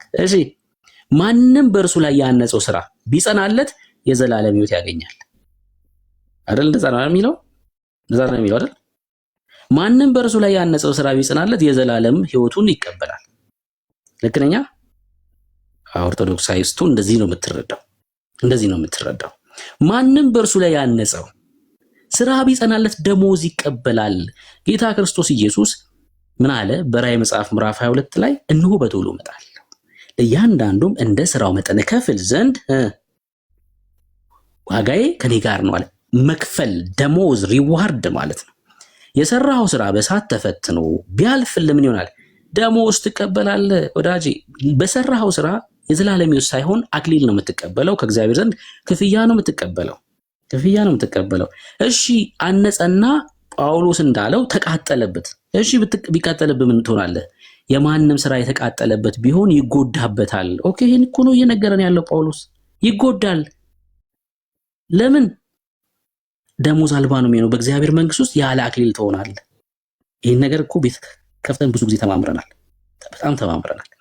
ያለ አክሊል ይሆናል፣ ይጎዳል። እርሱ ራሱ ግን ይድናል። አይገርምም? መዳን ይውላችሁ በስራ አይደለም፣ በአገልግሎት አይደለም። መዳን በክርስቶስ ደም ብቻ ነው። እርሱ ምን ይሆናል? ይድናል። ደሞዝ ግን የለውም ይሄ ሰውዬ። ነገር ግን በእሳት እንደሚድን ይሆናል። ያለ አክሊል ማለት ነው፣ ያለ ክፍያ ማለት ነው። በእሳት ተፈትኖ ስራ ወድቆበት ማለት ነው። መጣል ማለት ይሄ ነው። ጳውሎስ እኮ ነው ይሄን እየነገረን ያለው። የዘላለም ሕይወት ግን በምንድን ነው? በክርስቶስ ኢየሱስ በማመን ነው። በክርስቶስ ኢየሱስ በማመን ነው። እሺ፣ ሁለተኛው ደግሞ መጽሐፍ ቅዱስ ውስብስብ እንዲሆን ያደረገበት ማቴዎስ ወንጌል መጽሐፍ ምዕራፍ 7 ጌታ ጌታ ያለኝ ሁሉ የዘላለም ሕይወት የሚያገኝ አይደለም። እኔ ጌታ ጌታ ብል እንኳን የዘላለም ሕይወት አላገኝም ማለት እውነቱን እኮ ነው አይደል? እንደዛ ነው የሚለው። ጌታ ጌታ ያለኝ ሁሉ የዘላለም ሕይወት አያገኝም አለ እና ጌታ ጌታ በማለቴ የዘላለም ሕይወትን ላገኝ አልችልም እና ውስብስብ ነው። እሺ፣ በዚያን ቀን ብዙዎች ጌታ ጌታ ሆይ በስምህ ትንቢት አልተናገርንም? በስምህ አጋንንት አላወጣንም? በስምህ ብዙ ተአምራትን አላደረግንም? ይሉኛል። በዚያን ጊዜ ከቶ አላውቃችሁም እናንተ አመፀኞች ከኔ ራቁ ብዬ እመሰክርባችኋለሁ። ይላል። ጌታ ጌታ በማለት ጌታ ጌታ ሆይ በማለት የዘላለም ሕይወት አይገኝም። ጌታ ሆይ የሚሉኝ ሁሉ መንግስት ሰማያት የሚገቡ አይደሉም ብሏል። እኔ ጌታ ሆይ በማለት የዘላለም ሕይወት አላገኘም ማለት እና በማመናችሁ አትገቡም እያለን ነው። እንደዛ ነው ማቴዎስ ወንጌል መጽሐፍ ምዕራፍ 7 የሚለው። እስኪ እናንብበው። እናንተ በጎች ናችሁ፣ የበግ ለምድ የለበሳችሁ ተኩላዎች ናችሁ። ክርስቲያኖች በጎች ናችሁ ወይስ የበግ ለምድ የለበሳችሁ ተኩላዎች? ያ እንደዛ እኮ ነው። በቃ መረዳት አሁን እሱ የበግ ለምድ የለበሰ ተኩላ ነው ማለት ነው። ስለዚህ ጥቅስ ሲያነሳ ማለት ነው ምንድናችሁ እናንተ በጎች ናችሁ ወይስ የበግ ለምድ የለበሱ ተኩላዎች ናችሁ? እንደዚህ ነው የሚለው ክፍሉ። የበግ ለምድ ለብሰው ከሚመጡባችሁ በውስጣቸው ግን ነጣቂ ተኩላዎች ከሆኑ ከሐሰተኛ ነቢያት ተጠንቀቁ ይላል። ከማን ተጠንቀቁ አለ? በጎች ከሚመስሉ ግን በጎች ካልሆኑ ከማን? ሐሰተኛ ነቢያት ከሆኑ ተጠንቀቁ። ምክንያቱስ በቸርች ውስጥ ሱፍ ለብሶ ድምፁን አለሳልሶ ተኩላ የሆነ በግ መስሎ የሚኖር ሚቅለሰለስ ስላለ ማለት ነው። በስንዴዎች መካከል ያለ እንክርዳድ ስላለ ማለት ነው። ተጠንቀቁ የሚለን የእግዚአብሔር ቃል ስለ ስንዴ እያወራ አይደለም፣ ስለ እንክርዳድ አጋንንት ስለዘራቸው እንክርዳዶች ነው እያወራ ያለው ጌታ። ቆዳቸው የበግ ለምድ የሚመስል ኢየሱስ ብለው ሊጠሩ የሚችሉ ነገር ግን የአባቱን ፍቃድ ያላደረጉ። ለዚህ ይላል የአባቱ ፍቃድ ምን እንደሆነ ክፍሉ ላይ ስንደርስ አሳያችኋለሁ። ከፍሬያቸው ታውቋቸዋላችሁ። ከእሾህ ወይም ከቸርች ፋዘር ማስረጃ እንዳንተ የተረጎመ ቸርች ፋዘር ራሱ መጥተው መማር አለባቸው። ይሄ ትርጉም ትክክል ካልሆነ ማለት ነው። እና ይሄን ክፍል ለመረዳት ቸርች ፋዘር የተረዱትን መረዳት አለብን የሚል የእግዚአብሔር ጥቅስ ፈልጋለሁ። በጣም ነው የሚያስቀኝ እንደዚህ ብሎ ሲጽፉ ማለት ነው። በጣም ነው የሚያስቁኝ በእውነት ነው ብላችሁ እና ምን ያህል እስራት ውስጥ እንዳሉ ነው የምንረዳው ማለት ነው። ጌታን ነው ብላችሁ መጽሐፍ ቅዱስን አንብበው እንኳን የእግዚአብሔርን ሐሳብ ለመረዳት ብቁ አይደሉም እነዚህ ሰዎች። ሚስተር ኤክስ ምን ብሏል እዚህ ክፍል ላይ ብለው ነው ገና የሚፈልጉት ማለት ነው። ክብር ለኢየሱስ ይሁን። በእውነት የእግዚአብሔር ልጆች መሆን የእግዚአብሔር መንፈስ ማደሪያ መሆን እንዴት መታደል ነው! በእውነት እንዴት መታደል ነው! ምን ብሏል? በቃ እዚህ ክፍል ላይ በአራተኛው ክፍለ ዘመን የነበረው የሆነ ሰውዬ ምን ብሏል? በቃ ጭንቀታቸው እሱ ነው። እኛ እግዚአብሔር እንደተናገረው ቃሉን ብሉት ብሎናል። ይሄው ቃሉን እየበላ ነው። መጽሐፉን ብላው ነው የሚለው ሕዝቅኤልም ማለት ነው። ሕዝቅኤል መጽሐፍ ምዕራፍ 3 ላይ ይሄው መጽሐፉን እየበላ ነው እና ይጣፍጣል። እንደ ማር የሚጣፍጥ ነው የእግዚአብሔር ቃል። እኛ በሆዳችን ውስጥ ማለት ጣፍጦናል እንደ ማር። በእውነት ነው የምላችሁ። እኔ ሚስተር ኤክስ ምን አለ የሚለውን አይደለም ለመጠየቅ መሄደው። መንፈስ ቅዱስ ሐሳብ ምንድነው በዚህ ክፍል ላይ ነው የምለው። በእውነት ነው የምላችሁ። ተቸግሬያለሁ አይደል? እንበረከካለሁ። በቃ ምንድነው ሐሳብ? ምንድነው የምታስተምረኝ በዚህ ክፍል? ዳንኤል እንደዚህ ያለ በምዕራፍ 2 ላይ ትንቢተ ዳንኤል መጽሐፍ ምዕራፍ 2 ላይ ማለት ነው የናቡከደነጾርን ህልሙን ከነፍቹ ከእግዚአብሔር ዘንድ ጠይቆ ከተገለጠለት በኋላ ዳንኤል ሲያመሰግን በሰማያት የምትኖር አምላክ ሆይ ሚስጥርን ገላጭ ነህ አለ። አቤት! ዳንኤል በእኔ ውስጥ ያለ ከአምላክ የማለት መብት አልነበረው። በሰማይ ያለ አምላክ፣ እኛ ግን የእግዚአብሔር ቤተ መቅደሶች ነን። እግዚአብሔር በእኛ ውስጥ አድሯል። በእኔ ውስጥ ያለ ከአምላክ ወይ ሚስጥርን ገላጭ ነህ። እኛ ግራ የገባንን ቃል የሚገልጥ አምላክ ነው። እኛ መረዳት ያልቻልነውን ቃል እንኳን የሚያብራራ አምላክ ነው ያለው እኛ ውስጥ። ሚስጥርን ገላጭውን አምላክ አለን እኛ። ክብር ለኢየሱስ ይሁን። ልዩነታችን ይሄ ነው። የሚያወራን አምላክ አለ፣ የሚጠብቀን አምላክ አለ። አባት ብለን የምንጮህበት እኮ የልጅነት መንፈስ ነው የተቀበልነው። የፍርሃት የባርነት አይደለም፣ የልጅነት መንፈስ የተቀበልን ሰዎች ነው። ይሄ ነው ልዩነታችን። እሺ ምን እያለን ነው ማቴዎስ? ከፍሬያቸው ታውቋቸዋላችሁ። እነማንን? እነዚህ ነጣቂ ተኩላ የሆኑትን። እሺ ከእሾህ ወይም ከኩርንችት በለስ ይለቀማልን? ከእሾህ ወይም ከኩርንችት በለስን አትለቅምም። አይለቀምም በጭራሽ። እሺ እንዲሁ መልካም ዛፍ ሁሉ መልካም ፍሬ ያደርጋል። እነዚህ ሰዎች መልካም ዛፍ ላይ ቢሆኑ ጌታ ላይ ቢሆኑ መልካም ፍሬ ያደርጉ ነበር። ክፉም ዛፍ ደግሞ ክፉ ፍሬ ያደርጋል። ከአጋንንት ስለሆኑ የአጋንንትን ስራ ይሰራሉ። መልካም ዛፍ ክፉ ፍሬ ማፍራት ወይም ክፉ ዛፍ መልካም ፍሬ ማፍራት አይቻለውም ይላል። በኢየሱስ ላይ ሆነ እነዚህ ሐሰተኛ የተባሉት ነቢያት የሚያደርጉትን አታደርግ። ነጣቂ ተኩላ የተባሉት የሚያደርጉትን አታደርግ። እሺ መልካም ፍሬ የማያደርግ ዛፍ ሁሉ ይቆረጣል። እነዚህ ክፉ ዛፍ የተባሉት ማለት ነው፣ ወደ እሳትም ይጣላል። ስለዚህ ከፍሬያቸው ታውቋቸዋላችሁ። ከፍሬያቸው ነጣቂ ተኩላ የሆኑትን የበግ ለምድ የለበሱትን ታውቋቸዋላችሁ። ቀጥሎ በሰማያት ያለውን የአባቴን ፍቃድ የሚያደርግ እንጂ ጌታ ሆይ የሚለኝ ሁሉ መንግስት ሰማያት የሚገባ አይደለም። እነዚህ ሰዎች ጌታ ሆይ ይላሉ። ምንድናቸው ግን? እንክርዳድ ናቸው። ምንድናቸው? ተኩላዎች ናቸው። የአባቱን ፍቃድ ግን ማድረግ አልቻሉም። ምንድነው የአባቱ ፍቃድ? ጥያቄ ምልክት። እሱን ስንመልስ ይሄ ክፍል ተብራራ ማለት ነው አይደል? የአባቱን ፍቃድ ጌታ ሆይ ይላሉ እኮ ቸርች ውስጥ እንዳልኳችሁ ቆዳቸው በጣም የተለሳለሰ ነው። ተመሳስለው ነው የሚኖሩት። ከፍሬያቸው ግን እነዚህን ሰዎች እንለያቸዋለን። ጌታ ሆይ ቢሉም ኢየሱስ ቢሉም ማለት ነው። የአባቱን ፍቃድ ግን ያላረጉ ናቸው። እና ጌታ ብዙዎችን ይላሉ እኮ ለምሳሌ በስምህ አጋንንትን አላወጣንም፣ ትንቢትን አልተናገርንም። እንዴ ኦርቶዶክሳውያንም እኮ በማርያም ስም እኮ አጋንንትን አወጣን ይላሉ እኮ። አይገርም? በርሶማ ስም በርሶማ የሚባል መንፈስ ሊያወጣ ይችላል። አላወጣንም ምን ይላሉ? ልክ ኦርቶዶክሳውያን አሁን እንደሚያደርጉት ማለት እኮ። አጋንንት በስላሴ ስም፣ በበርሶማ ስም፣ በሚካኤል ስም ምናምን አይወጣም አይደል? አይወጣም። በስላሴ ስም ምናምን ብትለዋል አጋንንት ሙድ ነው የሚይዝብህ። ምን ማለት ነው? ሶስትነት ማለት አይደል? በሶስትነት እኮ እያልከው ነው ያለው። በጣም ይስቅብሃል። ኢየሱስ የሚለው ስም ግን ጨለማውን ያንቀጠቅጣል ነው የምልህ። ያንቀጠቅጣል። እነዚህ ይላሉ። ከዛ ጌታ ምን አላቸው? ከዛ የዚያን ጊዜ ከቶ አላውቃችሁም እናንተ አመፀኞች ከኔ ራቁ ብዬ እመሰክርባችኋለሁ። አመፀኞች ናቸው እነዚህ ሰዎች። ለምንድን ነው አመፀኛ የሆኑት? የአባቱን ፍቃድ ማድረግ ስላልቻሉ። የአባቱ ፍቃድ ምንድን ነው? ክብር ለኢየሱስ ይሁን። ዮሐንስ ወንጌል መጽሐፍ ምዕራፍ 6 የአባቱን ፍቃድ ጌታ ክርስቶስ ኢየሱስ እንደዚህ ብሎ ነገረን። ክብር ለኢየሱስ ይሁን። ቁጥር 39 ከሰጠኝም ሁሉ አንድ እንኳን እንዳላጠፋ በመጨረሻው ቀን እንዳስነሳው እንጂ የላከኝ ፍቃድ ምንድን ይሄ ነው አለ። ያ ፍቃድ ምንድን ነው? ከሰጠኝ ሁሉ አንድ እንዳላጠፋ ከእጄ ማንም አይነጥቃችሁም አለ አይደል ጌታ ክርስቶስ ኢየሱስ። ከእጄ ማንም አይነጥቃችሁም። አንደኛው ፍቃድ ይሄ ነው። የአባቱ ፍቃድ ምንድን ነው? ከእጄ ማንም አይነጥቃችሁ፣ ከሰጠኝ ሁሉ አንድ እንኳን እንዳላጠፋ። ቁጥር 40 ልጅንም አይቶ በእርሱ የሚያምን ሁሉ የዘላለም ሕይወት እንዲያገኝ የአባቴ ፍቃድ ይህ ነው ይላል፣ እኔም በመጨረሻ ቀን አስነሳዋለሁ። የአባቱ ፍቃድ ምንድን ነው? የአባቴን ፍቃድ የሚያደርግ እንጂ ጌታ ሆይ የሚለኝ አይደለም አለ ኢየሱስ። የአባቱ ፍቃድ ምንድን ነው? ልጅን አይቶ በእርሱ የሚያምን ሁሉ። እነዛ አማኞች አይደሉም፣ ተኩላዎች ናቸው። አጋንንት በቸርች ውስጥ የዘራቸው እንክርዳዶች ናቸው። በክርስቶስ የሚያምንስ እሱማ ስንዴ ነው።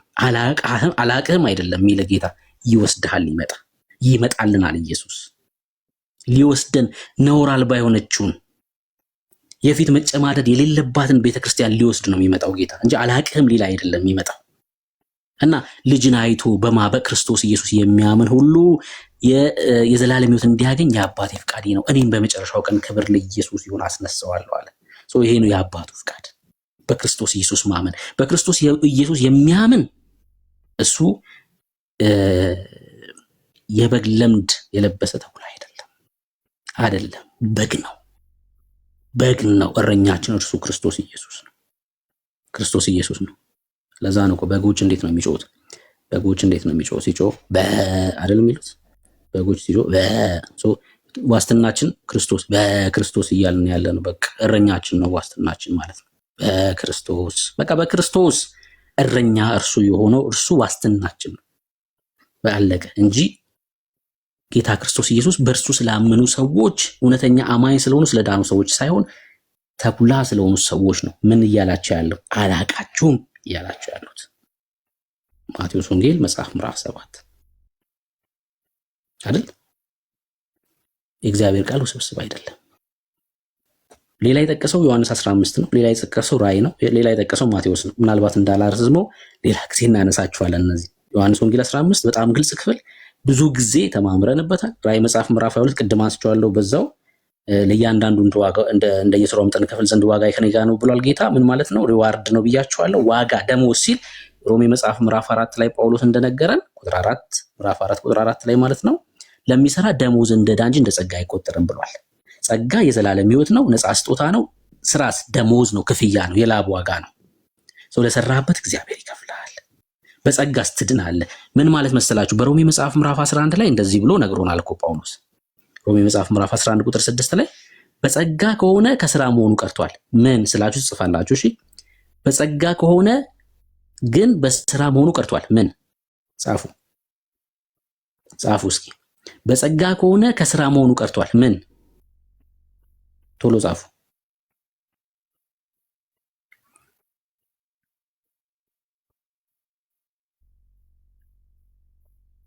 ድነት በጸጋ ከሆነ ከምን መሆኑ ቀርቷል? ከስራ መሆኑ ቀርቷል። ምን መዳን። እሺ ያለዚያ ጸጋ መሆኑ ቀርቷል። ያለበለዚያ ደግሞ መዳን ከስራ ከሆነ ጸጋ መሆኑ ቀርቷል እያለን ያለው። መዳን ከስራ ከሆነ ጸጋ ሊሆን አይችልም አይደለ? ጸጋ ማለት ለማይገባቸው ሰዎች የተሰጠ ነፃ ስጦታ ነው። ለምሳሌ ሐሴት እዚህ ከጎን ያለችው መኪና ገዝታ ብትሰጠኝ፣ ኦኬ ለካ አንድ ኪስ ነው አሁን ከዚህ በኋላ እኔና እሱ። እሺ ኤርሚ ለምሳሌ መኪና ገዝቶ ቢሰጠኝ የላቢ ዋጋ ነው፣ ጊፍት ነው። ቴንክ ዩ ነው የምለው ሁሌም ማለት ነው። ይሄ መኪና ባየሁት ቁጥር ይሄ መኪና እኮ ኤርሚ ገዝቶ ሰጠኝ እና አመሰግነዋለሁ። ስጦታ ነው፣ የላቢ ዋጋ አይደለም። እሺ ሰርቼስ ደግሞ ምናምን ብገዛ እሱ ደግሞ የላቢ ዋጋ ነው። እና መዳን በጸጋ ከሆነ ከስራ መሆኑ ቀርቷል፣ ከናንተ ከጉልበታችሁ መሆኑ ቀርቷል እያለን ያለው። እና በቃ እግዚአብሔር ነፃ ስጦታ ነው። በስራ ከሆነ ግን አለ እሺ በስራ ከሆነ ጸጋ ሊሆን አይችልም፣ የላብ ዋጋ ነው። እና በጸጋ የዳኑ ሰዎች እንዴት ይኖራሉ የሚለውን ላንሳና ልጨርስ። የዘላለም ሕይወት እንዳለን ልናቃ አንችልም ማለት ለዚህ ነው ከኦርቶዶክስ ወጥቼ ክርስቲያን የሆንኩት። እሺ የዘላለም ሕይወት እንዳለን ልናቃ አንችልም ማለት። እዚህ ውስጥ ያላችሁ ክርስቲያኖች ይሄን በደንብ ስሙ። እኛ የዘላለም ሕይወት መኖር አለመኖር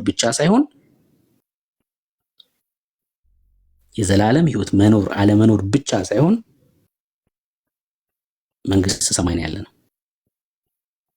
መንግስተ ሰማይ ነው ያለነው። ምን ማለት ነው መንግስተ ሰማይ? መንግስተ ሰማይ ማለት የእግዚአብሔር መንግስት ማለት ነው አይደል? የእግዚአብሔር መንግስት ማለት ነው። ሁለት መንግስታት ናቸው ያሉት። አንደኛው የዚህ ዓለም ገዢ ሆነው መንግስት ነው። የዚህ ዓለም ገዢ የሚቆጣጠረው ነው አይደለ? የዚህ ዓለም የሆነው የሚቆጣጠረው መንግስት ነው። ሁለተኛው ደግሞ የእግዚአብሔር መንግስት ነው። ብርሃን የሆነው እግዚአብሔር የሚቆጣጠረው መንግስት ነው። አሁን እኛ መንግስተ ሰማይ ነው ያለነው ስል ምን እያልኩ ነው ያለሁት? ጳውሎስ በኤፌሶን መልእክቱ መጽሐፍ ምዕራፍ 2 ላይ ሲናገር በበደላችሁ በኃጢአታችሁ ሙታን ነበራችሁ ይላል። ስለዚህ በእርሱም በዚህ ዓለም እንዳለው ኑሮ በማይታዘዙም ልጆች ላይ አሁን ለሚሰራው መንፈስ አለቃ እንደሆነው በአየር ላይ ስልጣን እንዳለው አለቃ ፍቃድ በፊት ተመላለሳችሁባቸው። በእነዚህም ልጆች መካከል እኛ ሁላችን ደግሞ የስጋችን የልቦናችን ፍቃድ እያደረግን በስጋችን ምኞት በፊት እንኖር ነበር። እንደ ሌሎችም ደግሞ ከፍጥረታችን የቁጣ ልጆች ነበርን። የዚህ ዓለም ገዢ የሆነውን ፍቃድ እያደረግን ምን እንኖር ነበር? ምክንያቱስ የዚህ ዓለም ገዢ ባሪያዎች ነበር፣ ከፍጥረታችን የቁጣ ልጆች ነበር። አንድ ሰው አዎ ወደ እግዚአብሔር መንግስት አልገባውም ካለ እዚህኛው መንግስት ውስጥ ነው ያለው ማለት ነው፣ የጨለማው መንግስት ውስጥ። እኛስ ክብር ለኢየሱስ ይሁን።